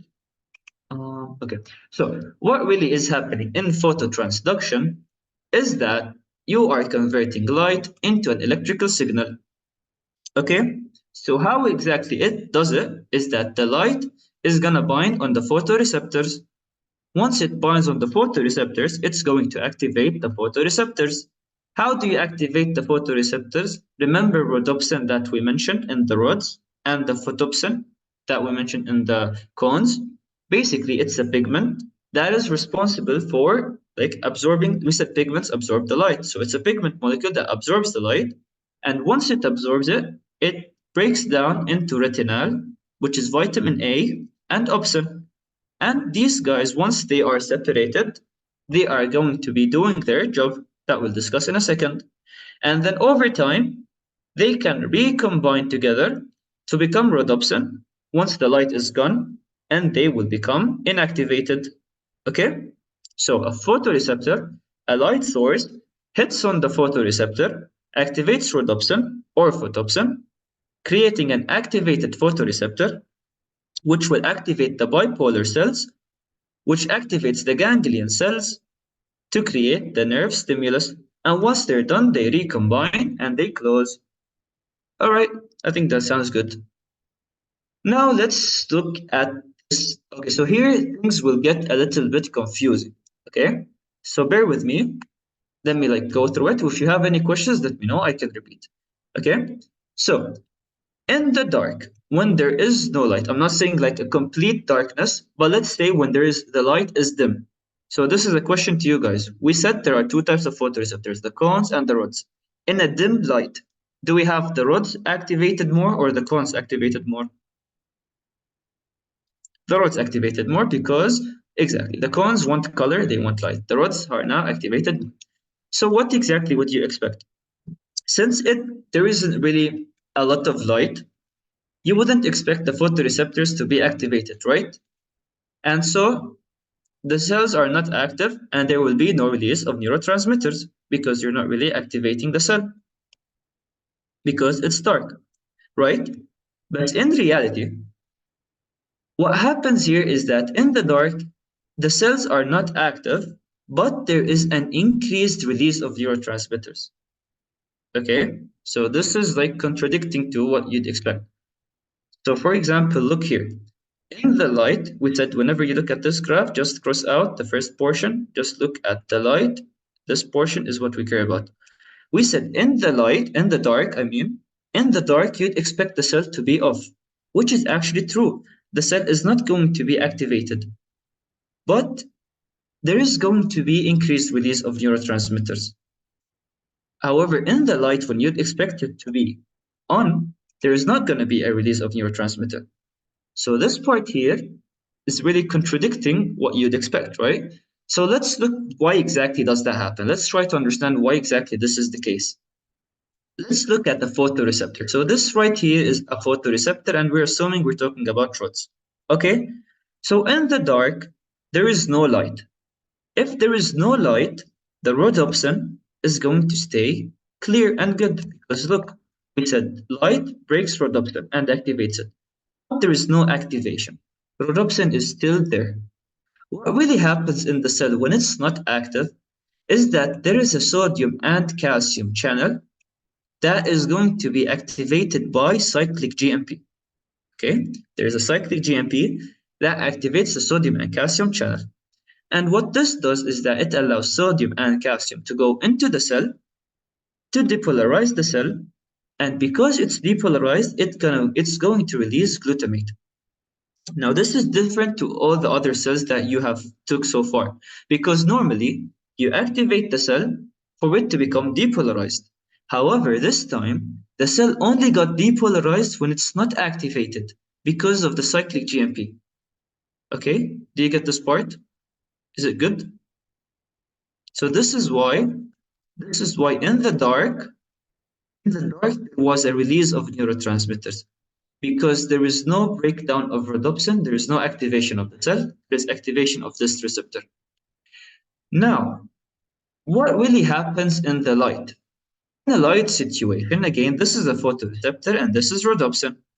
What really happens here is that we got light activating a breaking up rhodopsin. And what is it going to be broken to? Opsin and retinal, which is vitamin A.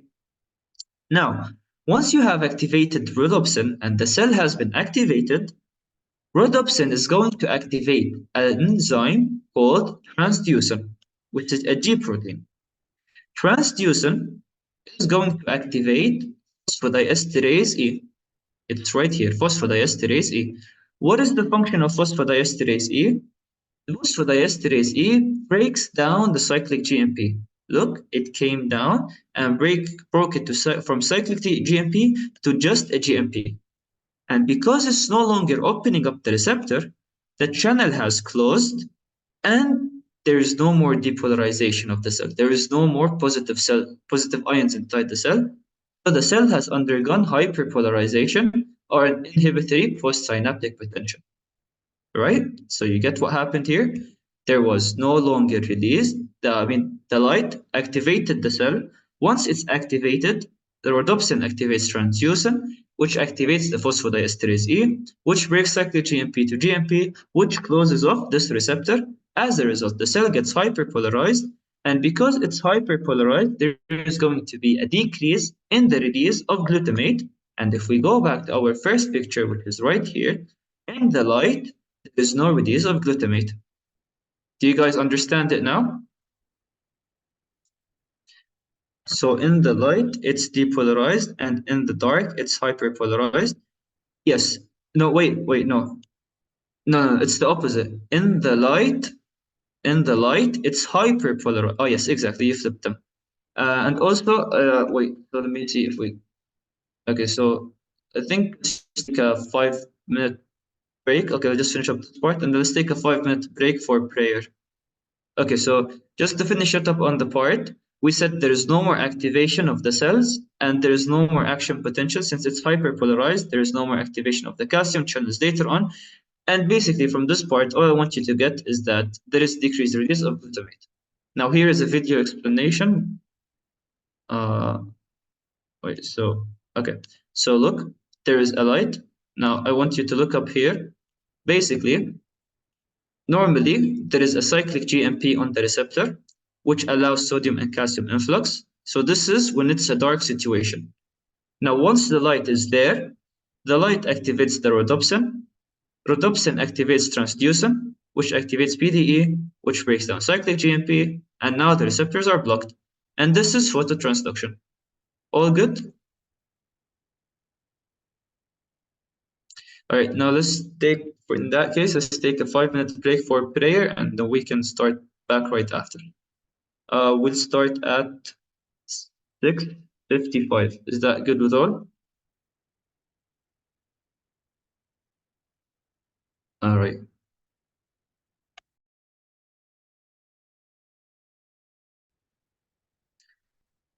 So for this part here, we're done with the phototransduction part of what happens in the photoreceptors. Is it clear to you guys? Photoreceptors, how they're activated in the dark and they're not active in the light, which is opposite to what you'd expect. So let's look at the summary of what really happens. So 1 second, just let me move this thing here. Okay. So again, what really happens is that the light goes to the photoreceptor, activates the rhodopsin.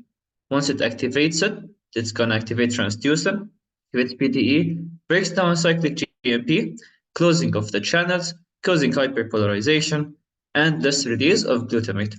So I put for you basically summarized everything you need to know is that photoreceptors hyperpolarize in response to light, but they do not fire action potentials and reduce glutamate. Okay, now these here are 3 different points. Let me just go over them in a second. So okay. So regarding the hyperpolarized part in response to the lights, we got this part. Okay, when there is light, there's hyperpolarization. When we say that they do not fire an action potential, what I mean is not related to the hyperpolarization part.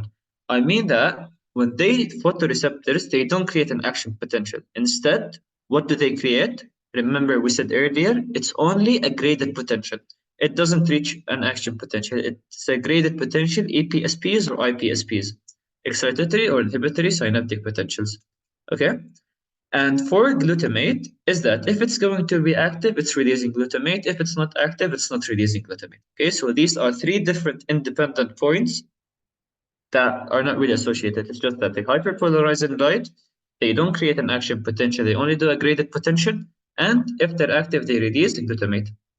This is another summary of activity. Basically, if it's a dark situation, it's going to be depolarized, and if it's light situation, it's going to be hyperpolarized. Phototransduction photoreceptors. Okay, so this here we go back to our first sentence. So we said we expect now here we had the expectation. Now we got the reality, which is actually in the dark. There is no activation of these receptors, but instead there is an increased release, while in the light there is activation but a decrease in the release, which can be seen right here. In the dark there is more release, while in the light there is less release.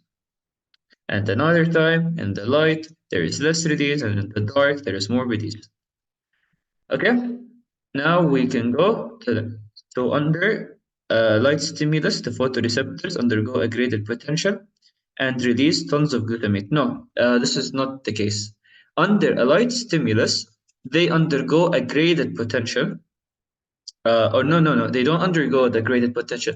Basically, see, this is what I told you about earlier, okay? So we said that you would expect that if there is light and you're activating them, you're creating this potential. Okay, so this is what you would expect.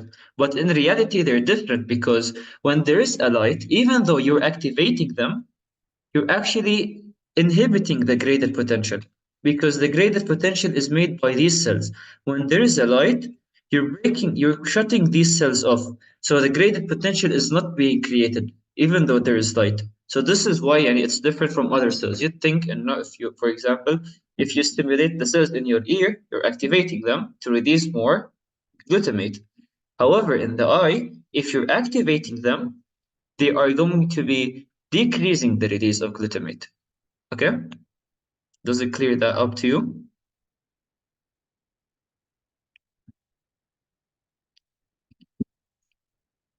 All right. So this is why it's different from other case. No problem. All right. So now that you got the part of phototransduction from the photoreceptors, we said the next step is that they're going to be sending them over to the bipolar neurons before they reach the ganglion neurons. Now, bipolar neurons, it's a whole different story. So it's a little more complex and a different aspect. So before we go into it, are you all sure that you understand the photoreceptors? Okay. Now for bipolar neurons, now it's a whole different situation. What really is happening in bipolar neurons is that you have 2 types of cells. There is the off bipolar neurons and there is the on bipolar neurons. And I'd like you to focus on this part because I remember last year, like for our year, so many people got confused with this aspect of like why would a bipolar neuron sometimes release in response to light and sometimes would it not be releasing, like what exactly is happening. Like a lot of people got confused with this part because they didn't really differentiate an off or an on bipolar neuron cell, or they didn't really understand what's happening. So inshallah it's going to be easy once we go over it, but please focus with me for now. All right, so for bipolar cells, there's two types. There's the off and the on. Let's start with the off bipolar cells, okay? So we said that there are photoreceptors. Let's assume that the photoreceptors have released the glutamate. And I have a question for you guys. Is the glutamate released in the situation where there is light or in the darkness? If there is glutamate released, is it a dark environment or a light environment? It's a dark environment. Exactly. So because it's a dark environment, there is going to be a release of glutamate. And glutamate, we all know that it's an excitatory neurotransmitter which activates the bipolar cells. And if it's activating the bipolar cells, whether they are on or off bipolar cells, they're going to be activated, right? Now the difference is going to be is that when you activate the on bipolar cells, they're going to do something. And when you activate the off bipolar cells, they're going to be doing a whole different thing. Okay? Now, before I go over the text, I'll just let you know how exactly I think of it. And so that you can like just adopt, for example, this thinking or try to find your own way later on. But I just want to explain to you before we go into it. Okay? So if we said that the photoreceptors are releasing glutamate, we said that the situation is a dark situation. Okay? Now, usually, like the difference in the on-center and the off-center bipolar cells is that if you activate or if you apply glutamate on the off bipolar cells, what happens is that let me just make sure. Okay, so yes. Okay, so if you activate or release glutamate on the off bipolar cells, what happens is that you are going to be activating them. Okay, so if you activate them, what will they do? They will turn on the ganglion cells and release the action potential to the brain. Okay, now this is different in that if you activate the on bipolar cells, the on center bipolar cells, if you activate them, what they do is that they act similarly to the photoreceptors. If you activate them, they actually hyperpolarize. Okay, so this is the difference. If that an off-center bipolar cell, if you activate it, it gets excited. And an on-center bipolar cell, if you activate it, it gets inhibited. Okay, is that good? Now let's go over the text. So, of bipolar cells, we said that there is glutamate that's released. Let me get this out. We said that there's glutamate that's released, and in an off bipolar cell, it's activating it. Okay? Why exactly is that? Because the receptor is an ionotropic receptor. But mainly, I want you to know that it activates the off bipolar cells. Okay? And so let's understand this. So we said that, or you guys told me that glutamate is released in a dark environment. So in a dark environment, there's no activation of photoreceptors, which leads to more glutamate release, and glutamate activates the off bipolar cells. And conversely, if it's a light environment, there's activation of the photoreceptors, there's less glutamate release, and then there's going to be less activation of the off bipolar cells. So basically, it's what you guys told me. And let's look at it right now, what exactly happens. So again, we said, look at this part. So this is a photoreceptor. Once it's lit up, it's gonna be hyperpolarizing, which means that there's going to be less release. And if there is less release of glutamate, there's going to be less activation of these cells. So in the light, there is no activation, okay? Which is opposite to the situation of the dark. In the dark, the receptor is open because there is glutamate that's activating it. Glutamate, see? So this is the glutamate. It's activating this receptor, which creates depolarization. Okay? So, and here I put for you in a box the way I remember it. So think, or like what I mean is like use it as a way to like create a reference in your mind. So off bipolar cells, they are active when the light is off. Okay, so when the light is off, you have a release of glutamate that will activate the off bipolar cells, right? Got it? So an off bipolar cell is activated when the light is off. And here I put another box because remember how we said the photoreceptors do not create an action potential, they only have an hyper or an EPSP, IPSP graded potential. Similarly, the bipolar cells do not create an action potential, they just create a graded potential. If it's a hyper depolarizing graded potential, they release glutamate later on because the sodium causes a high receptor, which causes them to release glutamate on the ganglion cells. And with a less graded potential, there is less release of glutamate. Do you guys get this part?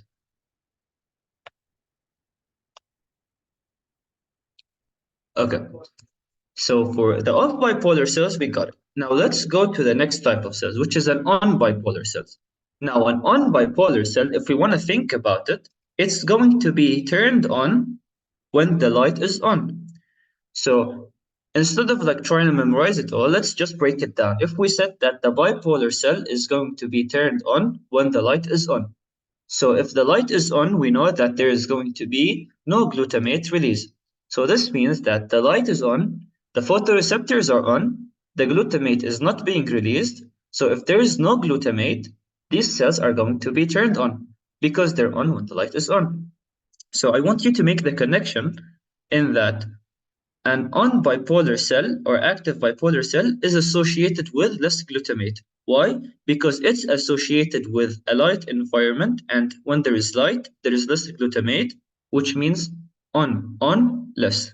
Okay, so I don't want you to just at the end of the day, when you memorize it this way, it's easier than just sitting down and okay, and and when you find a way to make it to link it together, it gets easier. So I want you to think an on bipolar cell is activated when the light is on, and when the light is on, we know that there's no glutamate. So in that sense, we can know that glutamate is actually an inhibitory neurotransmitter on the on bipolar cells. And now if we want to go into the details of why is it an inhibitory, why is it an excitatory, basically, see here how we said it's an ionotropic receptor, it's a metabotropic glutamate receptor. So what happens is that if you have glutamate binds on its receptor, and if it binds on its receptor, it no longer opens up this receptor. While if there is no glutamate, it no longer binds on this receptor, so this receptor is going to be opened up. Okay, so basically, glutamate activates a G protein metabotropic receptor. This G protein will close off the cation channels. If it's not activating the protein, then the channels are going to stay open. Okay, but this is details that you can add onto your knowledge later on. But I don't mean later on, like ignore it for the block. But I mean, if you want to get the most important point of the on bipolar cells is that they are turned on when the light is on. If the light is on, there's no glutamate. So glutamate is inhibiting these guys. So light is activated photoreceptors. There's less glutamate and there's more on bipolar cells. Is it good? Do you guys get this part? Okay. Now, bipolar neurons, again, I summarized it to you here in one picture. So you had photoreceptors. Photoreceptors in the dark are releasing glutamate, which activates bipolar neurons. If it was the light, it activates the on bipolar. And if it was off light, off bipolar neurons are going to be activated. And once they are activated, they release glutamate. So let's look at it. Let's take a look at this picture. For example, right here, there is a light. So if there is a light, which bipolar neurons do you expect? The on or the off bipolar neurons if there is light? The on bipolar neurons. So the photoreceptors are going to be activated. There is less glutamate released. And the on bipolar neurons are the ones that are going to be activated, while the off are not active. So the on bipolar neurons activate an on center ganglion cells, and an off center will activate an off center. But this is for the next slide. But I want you to know that an on center bipolar neuron activate the ganglion cells, which will create the stimulus to the brain. Right? So here is it summarized again, one last time. All right. Okay. Now, once this has been understood by you guys, we can go to the last part, which is basically we have the photoreceptors to the bipolar neurons, and now we got the ganglion cells. Okay?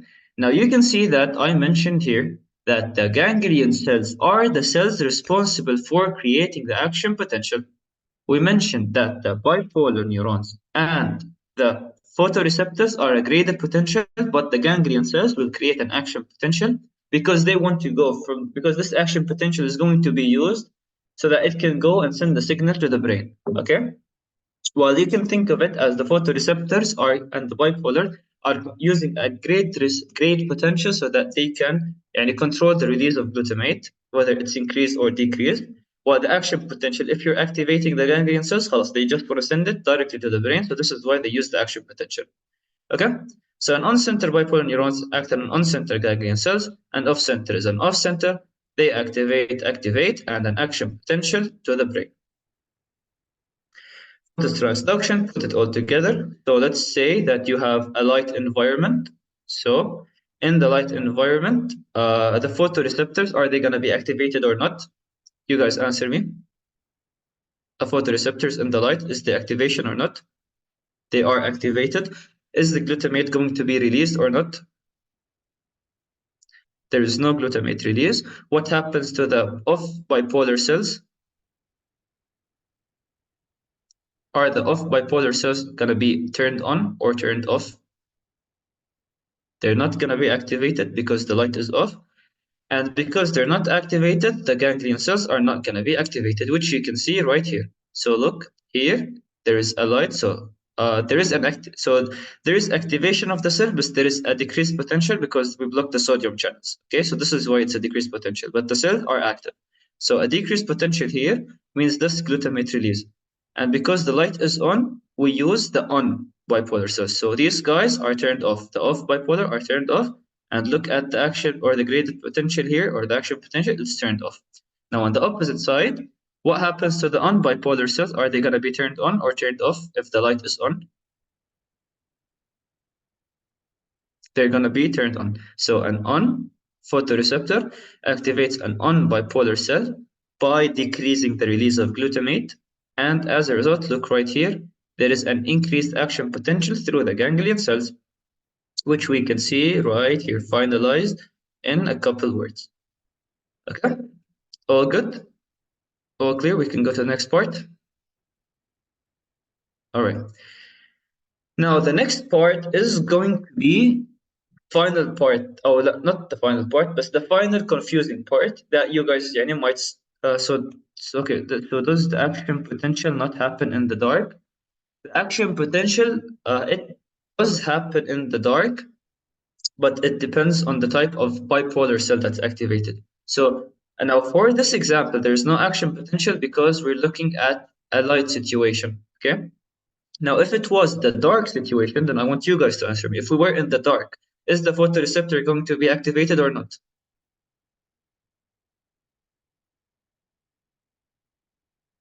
In the dark, is there's no photoreceptors. So what happens to the glutamate? More glutamate. Which bipolar cell is going to be activated? The off bipolar. And if the off bipolar are going to be activated, then which ganglion cell will be activated? Or is there no ganglion cells to be activated? What do you guys think? The off ganglion.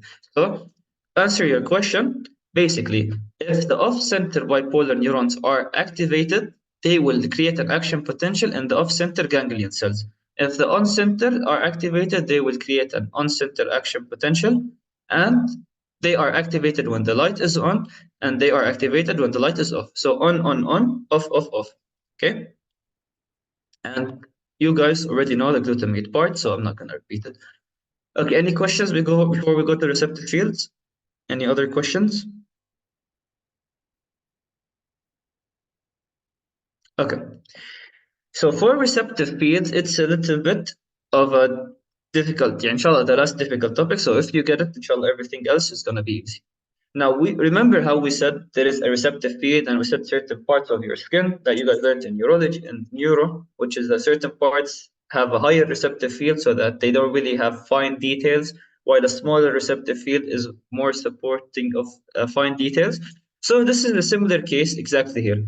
Let's take a look at cell 1, cell 2, and cell 3. Cell 1 has the smallest receptive field, and like You can also see where it's found. It's found in the fovea centralis. Remember what type of photoreceptors was found there?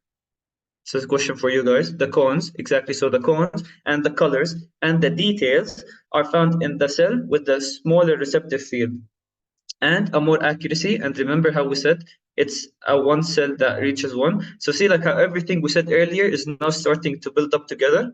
Now let's look at, for example, cell 2. It's a little bigger receptive field. So what happens here is that you have, see, it was a cone. Now it's a rod. So you have more rods that are activating a single ganglion cells, but it's still a middle type of size. Now it's a very big receptive field. So you have so many rods that are activating a single ganglion cell. So do you get this part? How the receptive field is going to be different? Okay. Now, where exactly it gets tricky and what exactly the difficulty arises here is it's not with this cell. See this one, this receptor or this cell number 1, everything we discussed earlier applies to this cell. If this bipolar neuron is an on-center bipolar neuron, then activating the light will activate the entire process. If it's an off-center, then inhibiting the light will inhibit the whole process. But if it comes to a cell similar to this one, or like, let me clear everything. Now, if we're talking about this one, for example, or cell 3, it applies to both of them. This time, it's not really a direct pathway. Look, there is two bipolar cells. They are there. There's a connection here. There is a connection here for two converging to one. So what I want to get at is that these photoreceptors, they affect each other, just like these affect each other, just like these affect each other. These bipolar cells are affecting each other. And basically, whenever you want to look at the final result of what the ganglion cell is going to be doing, is it going to fire at a very high rate? Is it going to fire at a very slow rate? Is it not going to fire at all? Is it going to fire at a medium rate? It's not really a direct situation anymore of if there is light, there is firing, no light, no firing. This time, there is an interaction that's happening between these cells and these cells that is going to affect that. And remember what we mentioned regarding that earlier. Let me just go back to the previous slide. So this here falls down under this part. We said there are horizontal cells and the amacrine vertical cells, which allow for communication laterally. Okay, so they allow for the communication laterally between these cells. And this is what we're going to be discussing right now. How exactly they are going to be affected. Okay, so before we get into that, you guys get the main idea.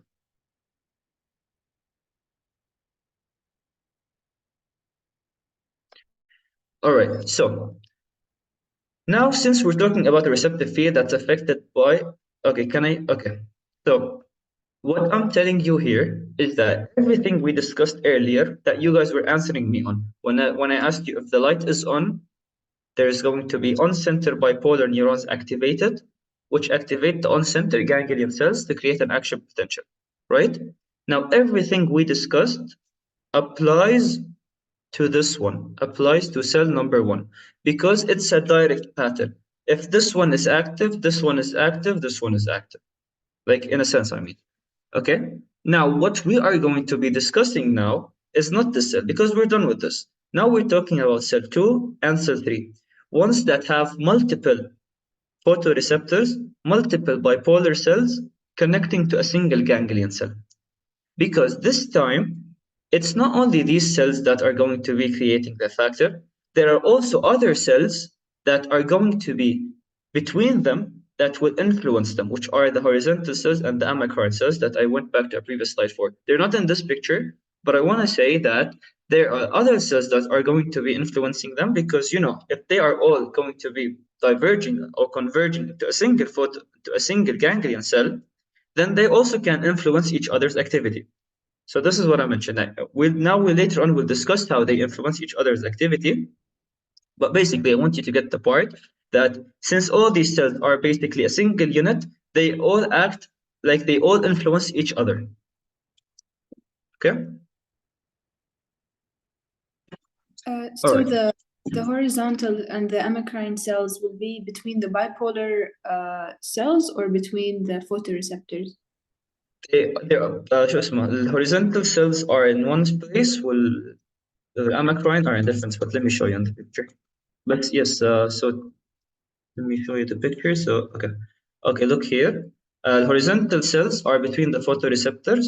And horizontal cells are influencing the photoreceptors, while amacrine are influencing bipolar cells. These are doing this, so these are doing this. Mainly, and they are both there, they're both affecting, but mainly just focus on horizontal cells, okay? And the horizontal cells are between photoreceptors, so they're affecting photoreceptors. Yani, you know, this photoreceptor can stimulate this horizontal cell to affect this photoreceptor, okay? For this picture, just for the sake of making it clearer, I want you to forget about this ganglion cell. I want you to forget about this ganglion cell. So just imagine that all of them are going to this one, okay? So this cell, what I want to get at is that this cell, it's not connected to this, and this one is not connected to this one unless it goes through this cell or through this cell here. And then if this cell هتروح على هاي السل, from this cell هتروح على هاي السل. So therefore these cells themselves, they influence this cell or this cell.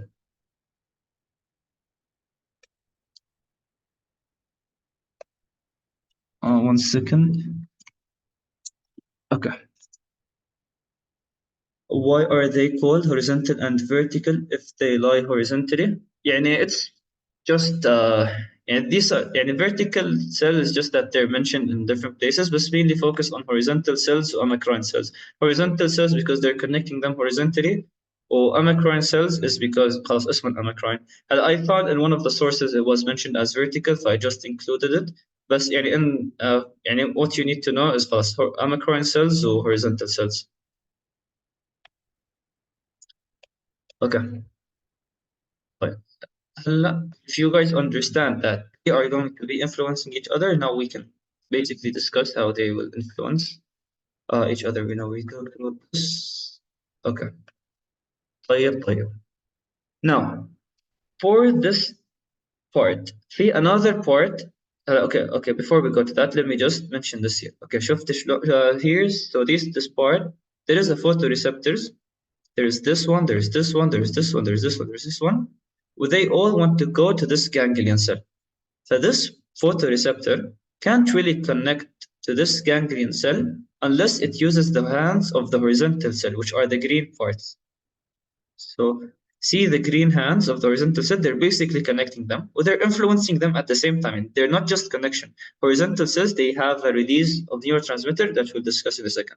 At the same time, if it goes to the bipolar cells, then we're not really gonna give up on the process, right? So there is other cells, which is the amacrine cells, and this is why it's called vertical, because look at the cell body, it's like kind of standing up, right? Well, this one is laying down, so this is why it's horizontal, this is why it's vertical.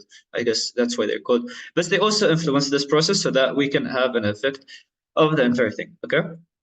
Fine. Now, if you guys got this part that these cells are influencing, see another point that I want to mention, which is like another concept regarding receptive fields. And it's that you see how like a big receptive field, there is, for example, let me show you. Okay, let's pick only one of them. Let's pick this, okay? But what I want you to note is that on this receptive field that we said is a big area. So there is the big receptive field, right? What really happens is that it's no longer a direct situation. When there is light, this is going to be activated. Since it's a big area, some places might receive extra light, so the white is light here, okay? Some places might receive extra light, while other places will receive less light. Tamam? So if some places are receiving more light, other places are receiving less light. How does this translate to us? In that these photoreceptors, for example, let's say this photoreceptor is actually around here. Well, this photoreceptor is around here. Well, this photoreceptor is around here. And this photoreceptor is around here, مثلا. تمام?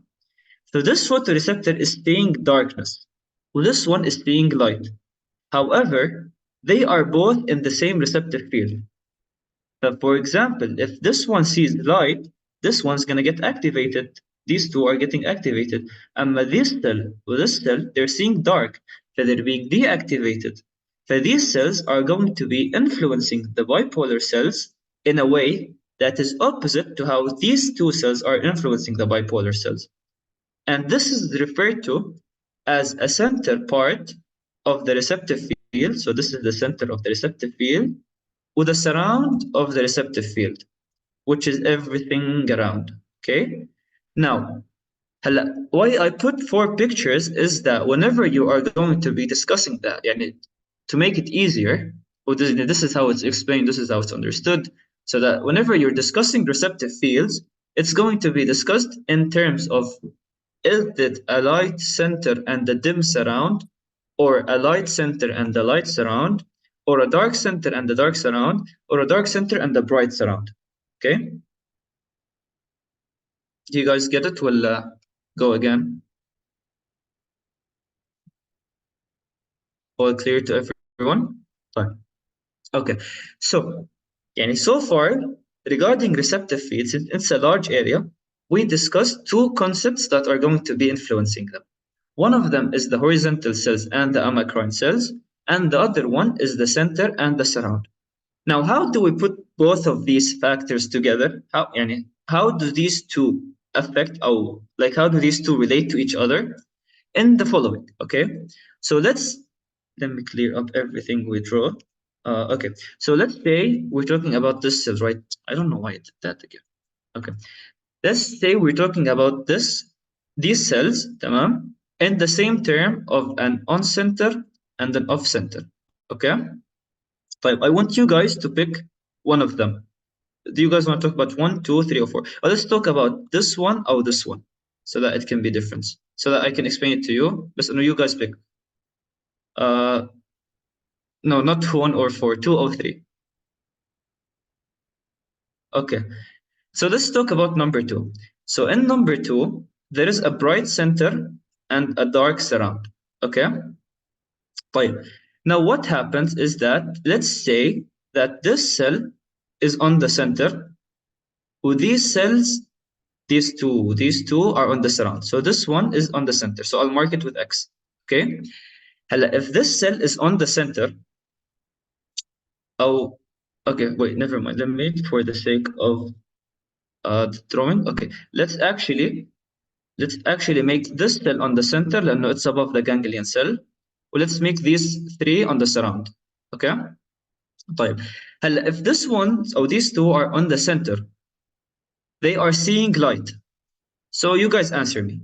These 2 are seeing light. Are they going to be activated or deactivated?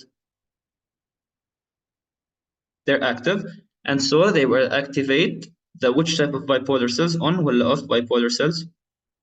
They activate the on bipolar cells, which will activate the ganglion cells, which will lead to the release of everything. Okay. Just to complete this example and that you guys understand, there is no off bipolar cells in this situation. It's only on bipolar cells. Okay. We only have the on bipolar cells now.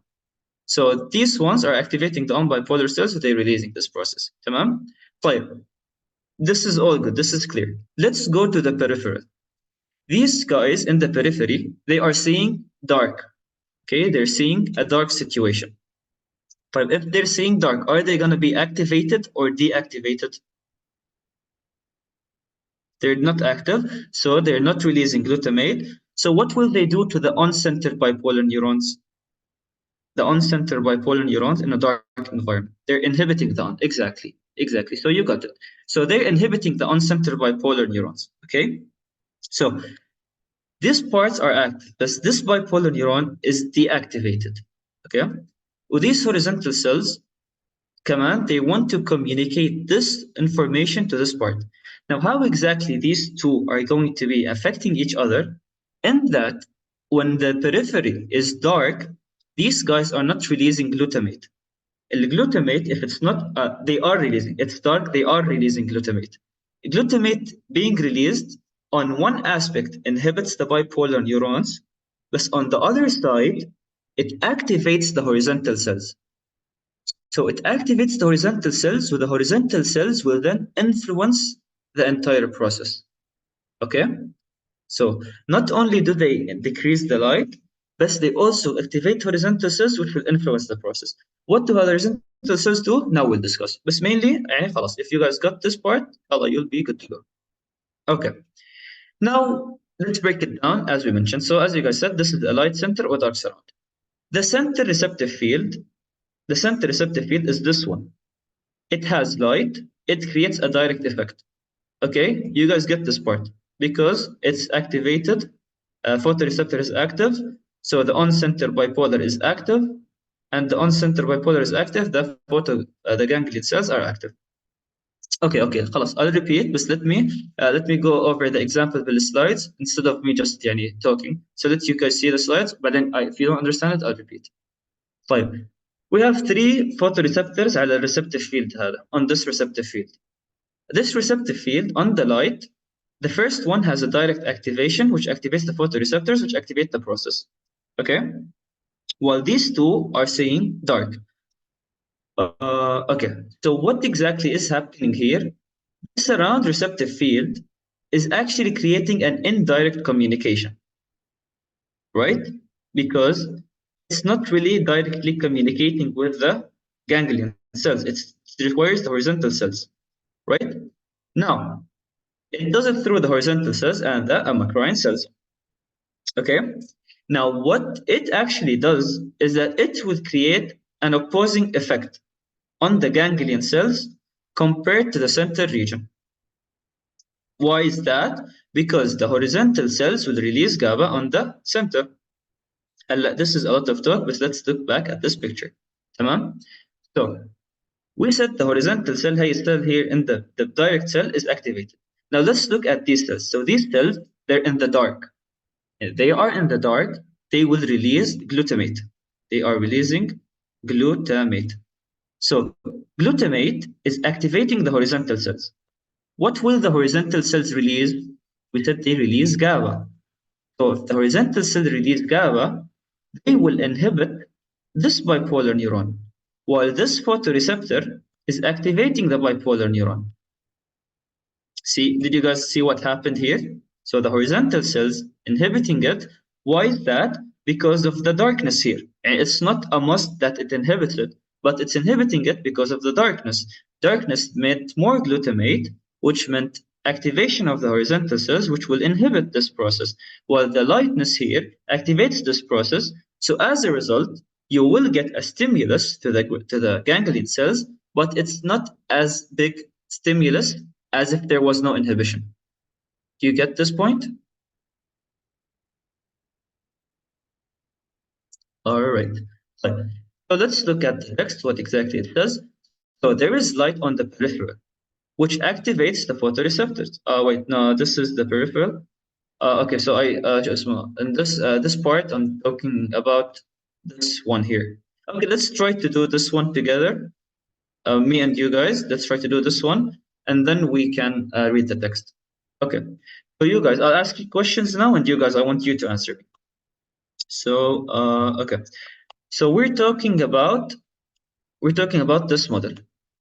Let's say that these two in the center are for the center, and then this one and this one are for the periphery. Let's start by discussing the center, and the center is dark. What's going to happen to the center photoreceptors? It's deactivated. Is there more or less glutamate? More glutamate. So what's going to happen to the on-center bipolar neurons, the on-bipolar neurons? They're going to be inhibited. So what happens to the ganglion cells? The ganglion cells are going to get inhibited as well, because we inhibited the bipolar neurons, the ganglion cells are inhibited. So what did we establish thus far? We established that the center darkness is creating an inhibition. Let's look at the periphery. So what's happening in the periphery? There is light. If there is light, what happens to these photoreceptors? Activated. What happens to the glutamate? More or less? Less glutamate. If there is less glutamate, what happens to the on-center bipolar neurons? They're going to be active, but this time, since they're in the periphery, they don't directly act on this cell. They act on the horizontal cells. So what would an active bipolar cell do to a horizontal cell? Turn it on or turn it off? It will turn it on. So if a bipolar cell is not the bipolar cells. Okay, let's talk about photoreceptors now, because bipolar cells are amacrine cells, but it's the same concept. Let's just say, okay, the horizontal cells are activated. Okay, خلاص. I'm sorry, I'm not gonna confuse you. Okay, so we activated the cells, so we activated the horizontal cells. Now, what will the horizontal cell release on the center? GABA. And what will GABA do? GABA is going to be inhibiting it. So right now, we inhibited the center from that side, we inhibited the center from this side. So what's happening here is that there is so much inhibition, right? Now, I don't want to tell you it's a smaller stimulus, because here, what happens is that it was a positive and a negative. But this time, we said that it's a negative and a negative. I want to show you this part. Let me go to here. Okay. So what was the situation? We said that we said that there is darkness in the center and light on the periphery, right? And we said that we got minus minus. Let's look at this cell right here. So this is an on-center cell, okay? In the on-center cell, when there was darkness in the center and light in the periphery, it was so much inhibition that the cell did not fire. See, so you guys got it exactly correctly. Do you guys understand it now? It's basically as you guys said. All right, if you guys inshallah got it, I will do the other ones just for the sake that you guys completely understand it, but everything from this point, it's the same. Okay, so why light on the periphery activates the photoreceptors? Also, you guys got it, so we're not going to talk about that. And then again, this is another example how here the center cell is going to be activated, surrounding cell are going to be activated, all of them will release through the optic nerve. Okay, see what happens here. So it was a light. So in the light, the photoreceptor is activated. Because it's activated, there is hyperpolarization and less glutamate. Okay, so since it is less glutamate in the surround, okay, because we're talking about the surround. So less glutamate means less activation of the horizontal cell. Less activation of the horizontal cell. Oh wait, you guys didn't do this one. You guys didn't do this example. Oh wait, never mind. Let me try. Let me have you guys do this example first, but then we'll go over it. Okay. Did we do this? Oh, it's the same one as this one. Okay, let's see it now since we did it. Okay, so what happened here is that the surrounding is going to have light. If there is light in the surround, these guys are going to be activated because there is less glutamate released. Less glutamate means less activation of the horizontal cells. Less activation of the horizontal cells means there is going to be less GABA. If there is less GABA, there is going to be high or more activation of the center cells. As a result, the center cells are going to be increasing their activity, or the photoreceptor center cells increase their activity. So what happens to the unbipolar cells? There's going to be decreased activity. Now this part is why I stuttered a little bit earlier, because here, let me tell you what exactly, what is the difference here? Why did it go down here? Why did it go up here? Okay, so what exactly is the case here is that we said horizontal cells are acting between the photoreceptors. They're not acting as amacrine. When we mentioned our examples, we just pretended they're going to be acting as amacrine cells, which are at all connecting the bipolar neurons. Okay. Now, the difference here that happens is that the horizontal cells. Let's take this. Let's take an example of like any example again. Let's take this example again. Okay. So you guys said that I just want to discuss the periphery. I will ignore the center. I will discuss the periphery. So the peripheral photoreceptors, since they are in the dark, they're going to be releasing more glutamate, right? They're going to be releasing more glutamate. Now, here is the difference that we're having right now.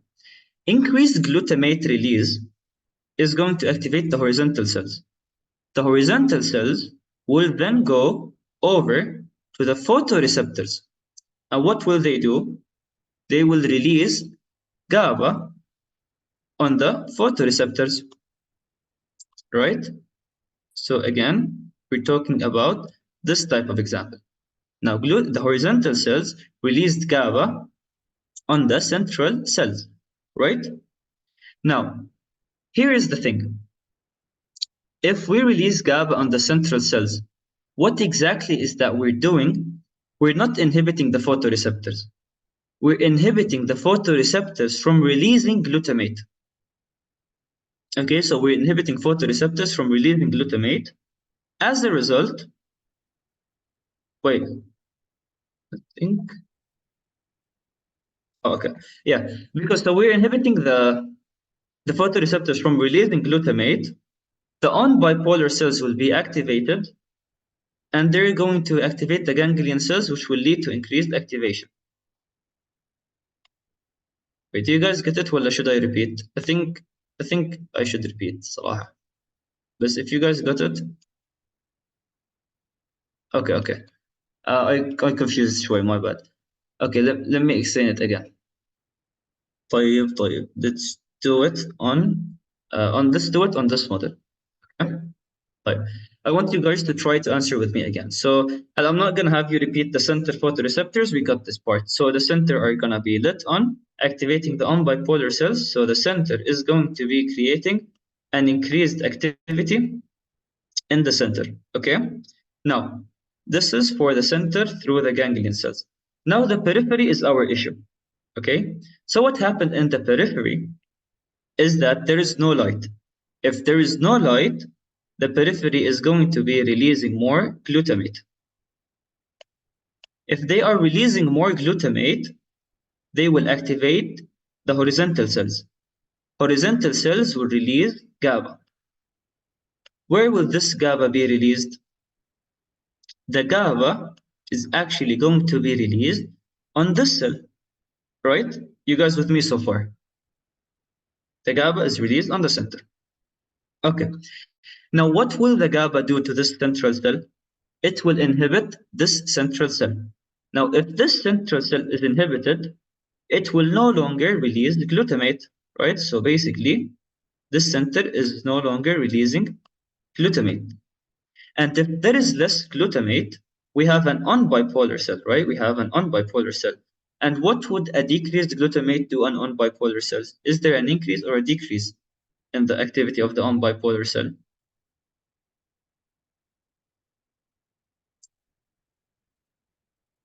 There is an increased activity of the unbipolar cell, which would lead to an increased activity on the ganglion cells. So as a result, what actually happens is that right now, we got a plus and a plus. I know I said earlier it's a plus and minus. That was my fault because I moved on as an amacrine cell, but I should have mentioned it as horizontal cells. But if we get that part, and if you got the part and how horizontal cells inhibit this part, we get a plus here and a plus here. So if we go back to our table, if a light center and the dark surround, look here, light center and the dark surround creates a very rapid firing because it was a plus and a plus. That's how it happened. Is it clear now?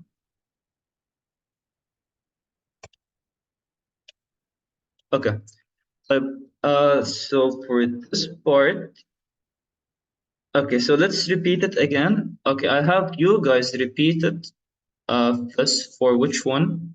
Okay, so I'll have you guys repeat for this one, but assuming it's, let me do it for you. Okay, let's say it's like this. Okay, now what I want you guys to assume is that this is light on and this is light on. Okay, so we got light. Okay, now we'll see where you got it. I want to have you guys try this one. I'll be with you, okay? So let's say that there is light on the center and light on the periphery. Whenever you see it, let's start with the center, okay?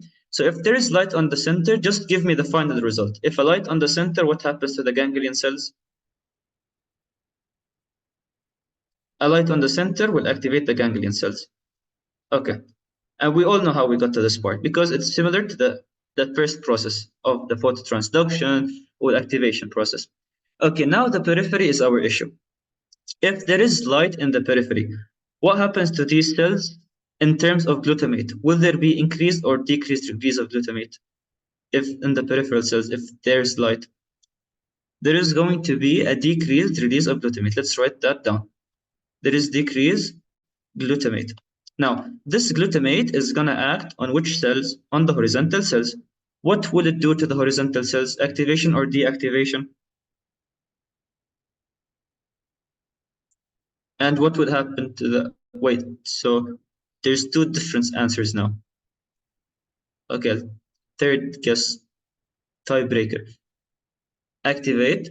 Okay, no, actually, the correct answer here is deactivate because we turned off glutamate. Glutamate is the one responsible for activating horizontal cells.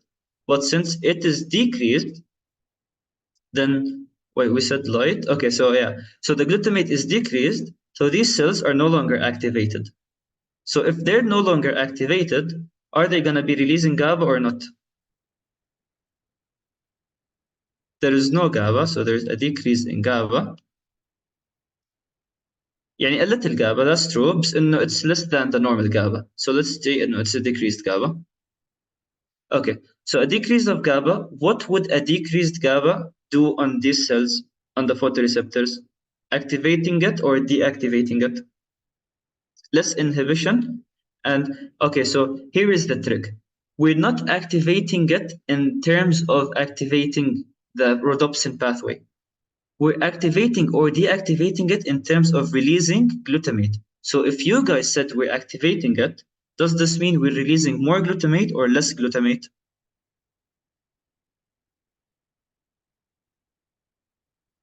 More glutamate, exactly. So this is the point. So since you're no longer inhibiting the final pathway, you're activating the final pathway, means there is more glutamate. And with more glutamate, there's going to be, what's going to happen? Okay, yes. So with increased glutamate, what happens to the unbipolar cells?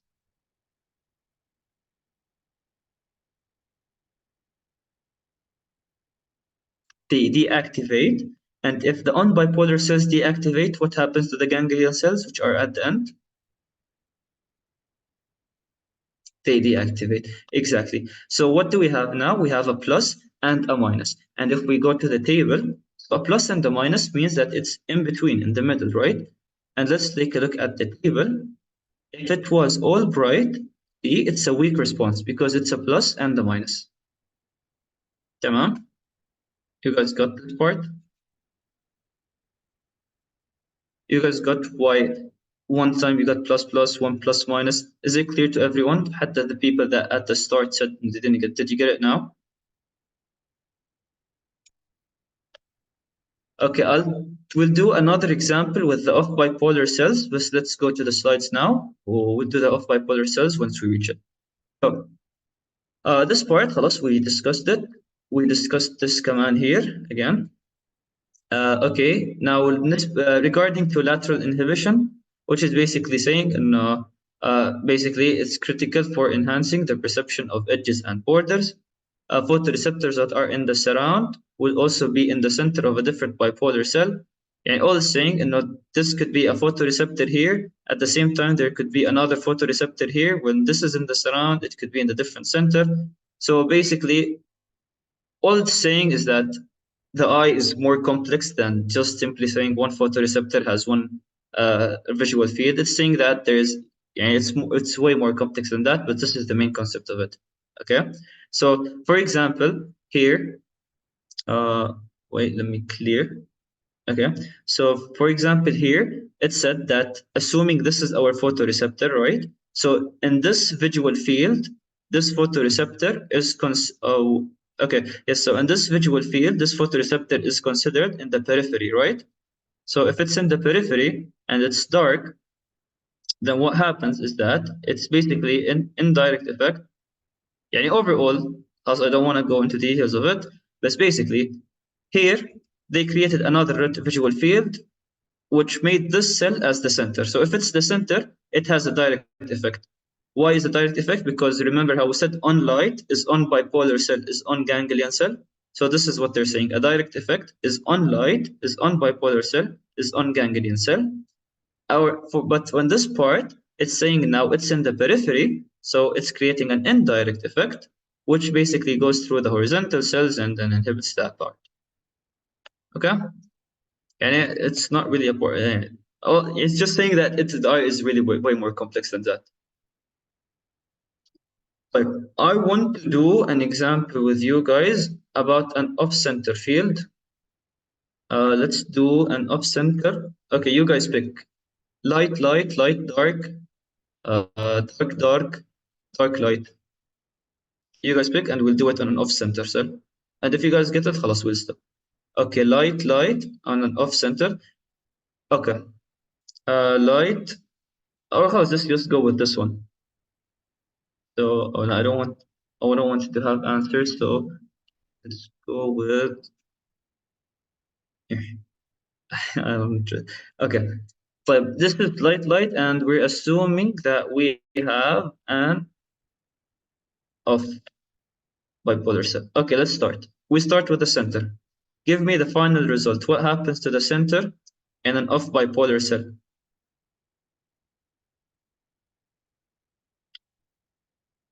Deactivate. Exactly. Why is that? Because light is on, the off bipolar cell is off. So from the center, we got deactivation. From the periphery. So this, let's say this cell. Give me what happens to the glutamate release of this cell in the periphery. There is decreased glutamate release. So decrease glutamate release. And with the decrease of glutamate, what is going to happen to the horizontal cell? More activity or less? There is less, and wait, there is less activity of the horizontal cell, which means there is less GABA. Yes, less GABA. Because, wait, I'm not sure if you're going ahead of us or you're confused about this part. Wait, are you confused about this part? Or like, why is there a decreased GABA? Oh, okay. Yeah, so basically there's a decreased glutamate. So with a decreased glutamate, there is no more activation of this cell, so there is a decreased release of GABA. So if there is a decreased release of GABA, what is this cell going to be doing now? Is it going to be releasing more or less glutamate? It's going to release more glutamate. And so if there's more glutamate, what is our final result? A plus or a minus? We get a plus. So a plus and a minus means that it is going to be in the middle or in the half. And if we look at an off-center cell, when the both lights are on, we had a weak response or a half. So you guys got it right. Yeah? Is it clear? Whether it's an on-center, whether it's an off-center? Hello? All good for you guys? Okay, now the last part here that I want to mention in this table is that you see here when it says that there is no light, there is no firing. So don't confuse yourself in this part. Basically, just think about it that when you're in a dark room, you can't see. Okay, yeah, don't go into the process of breaking it down just like how we broke these ones. But for this one, just skip it. Think that if you're in a dark room, you can't see, so there is no firing. So if it's a dark, there's no firing. And for the other ones, we did an example for each. We didn't do the off-center for this and this, but you guys can try it at home. If you have any questions, you can let me know after. But it's the same way for all. All good? All right, so this is here another example on an on-center field and off-center field for central lighting or surround lighting. So basically, if it's now, okay, so one thing that I would recommend to you guys, instead of having to break it down every time, just memorize that if light is on always, then it's a middle frequency. If light is off, then there is no firing. If light is on center cell, then it's too much firing. It's off center in an off center cell, then there's too much firing. And if it is off center in an on center cell, it's no firing. And if it's an off center it's on light on an off center cell, there's no firing. So instead of breaking it down every time, you understand how it happens, you understand how we got here, so you can just memorize it now. Or if you got confused in the exam, you forgot what you memorized, then you can start breaking it down. So like I'd recommend just memorizing it at this point. Is that good with you guys? All right, here's some pictures from the slides if you guys wanted to go through. So basically, a little bit of light on the center, too much light on the center, some light on the center, some on the surround, too much everywhere.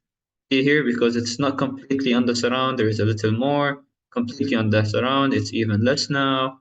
If it's inverted, there is no more firing. And now if it's an offset, again, if it's in, this is the normal one. So on the center, on the light, is going to be too much firing. If it's an off-center cell with an off on the center, it's going to be too much firing. And basically some key takeaways that photoreceptors and bipolar cells are creating a graded potential while the ganglion cells create an action potential. Photoreceptors hyperpolarize in the light because there's going to be activation of the transducin pathway which blocks off the receptors. On bipolar cells turn on with the light. Off bipolar cells turn on when there is no light in the darkness or when the light is off. Receptive fields are big. They have a center and a surround, and the horizontal cells are going to be influencing them. Lateral inhibition because of the horizontal cells and because of the activity of like how every cell is more complicated. There's multiple fields at the same time. All right, you guys get this part. خلاص, يعني this is everything that you guys will have to, like you might have gotten confused with. The rest is just easy, inshallah. Did you guys get that part? Would you guys like a small break? We'll keep going. The rest is not going to be too much explanation. It's just points that I mentioned. If you guys want a break, we can get that. Okay, let's take a break. When do you guys like to start?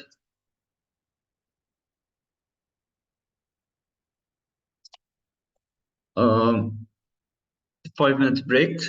Okay, so start at 8:02. 8:02. We can start back.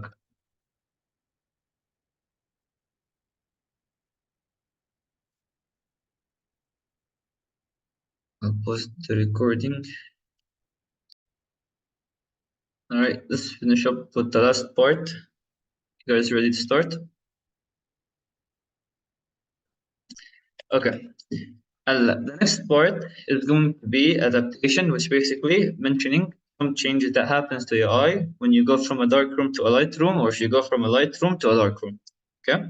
So I basically summarized to you the most important changes, but if you don't want to memorize them, if you want to think about them, then you can think about them in the following way. So in a light room, let's say that you're now going to a light room. First of all, you want to see colors. So you're going to use cone cells. And if you know cone cells, the properties of them is that they have a decreased sensitivity of light and increased visual acuity. So you already crossed off these three aspects. And another thing that you can think of it is pupil constriction. The way I think about it is that in a light room, there's already enough light, so your pupils don't really need to be like dilated so much, so you have a pupil constriction. And the only one that you don't really have, yeah, it's not really related to this, but you have to know is that it happens very rapidly. I can switch from a dark to a light room. But in a light to dark room, since you have a dark room now, so you're going to be using your rod cells or scotopic vision. With rod cells, we said there's increased light sensitivity, there's decreased visual acuity, and because there's less light, you have to dilate your pupils so you can take in more light and you can take more in. So since there's less possible light, so you dilate them so you can take in more. Well, the only difference here is going to be that it's going to take longer. Try to link that together. So this is one thing. Another thing is the visual pathway. So basically, I'll just summarize it to you from completely at the end. All you need to know is that everything that's on the right, when it reaches the brain, it's going to be on the left. Everything that's on the left is going to reach the brain to the right side. Everything that's on top is going to reach the brain at the bottom. Everything at the bottom is going to reach the brain from the top. So basically, what happens is that once it reaches the brain, it's going to be switched. Now, why exactly it happens? This is what happens. So I want to point out the pathways that you have an optic nerve here. Right off the eye comes an optic nerve. Between them is the optic chiasm. And then after the optic chiasm, you got the optic tract. which takes the pathways to the lateral geniculate nucleus of the thalamus, or the LGN of the thalamus. So how do the pathways go? So let's say the red light, just the cursor. Okay, so the red light comes in from the right side, so it goes over to the left side. The red light here comes in from the right side, so it goes over here, because it's coming in from this visual field on the right visual field, so it goes to the left. This is coming from the right visual field, so again it goes to the left. This is coming from the left visual field, so it goes to the right. This is coming from the left visual field, so it goes to the right. This is coming from the left visual field, again it goes to the right. This is coming from the left visual field, it goes to the right.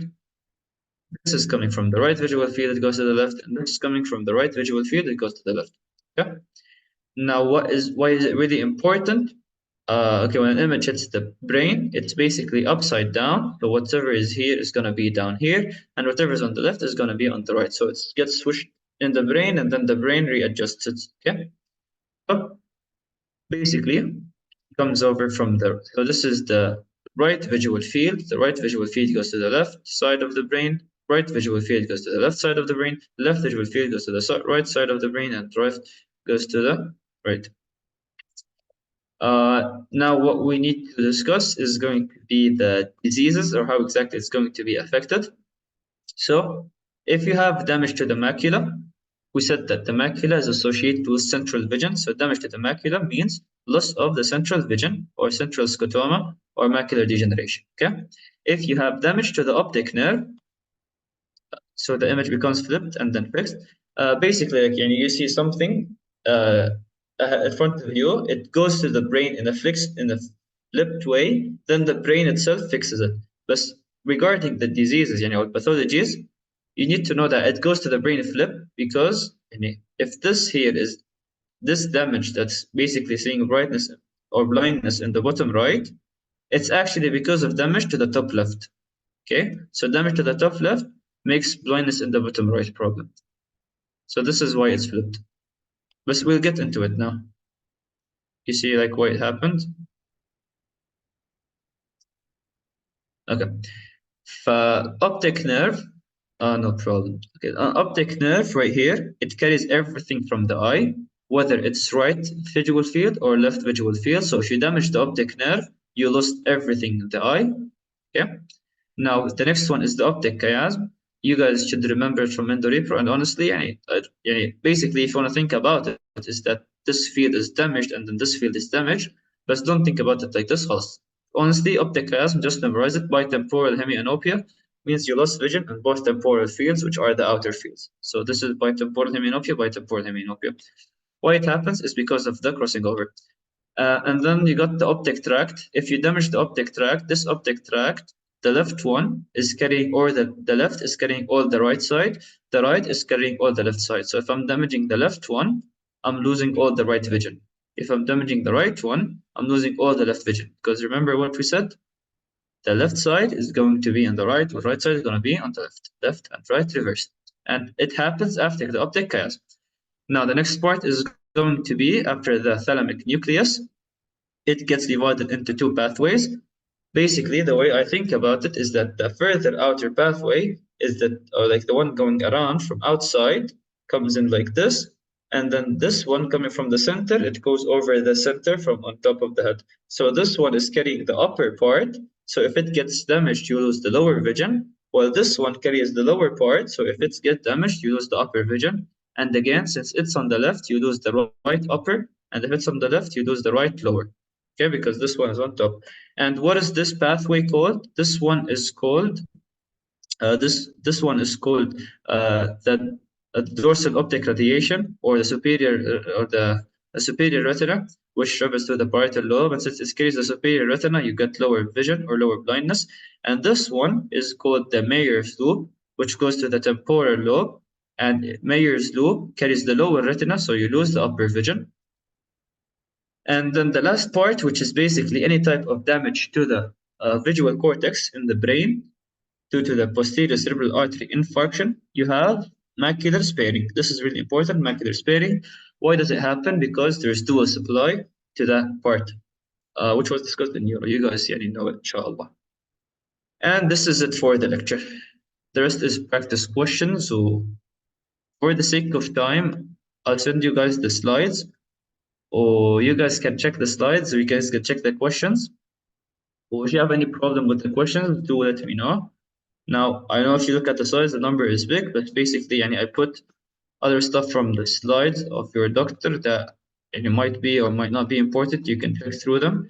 And for these ones, trust, you can just read through them and I guess know a bunch of things. Maybe, for example, this one, 2 words, this one is 2 words, this is 2 words of it, 2 words from here, 2 words from here.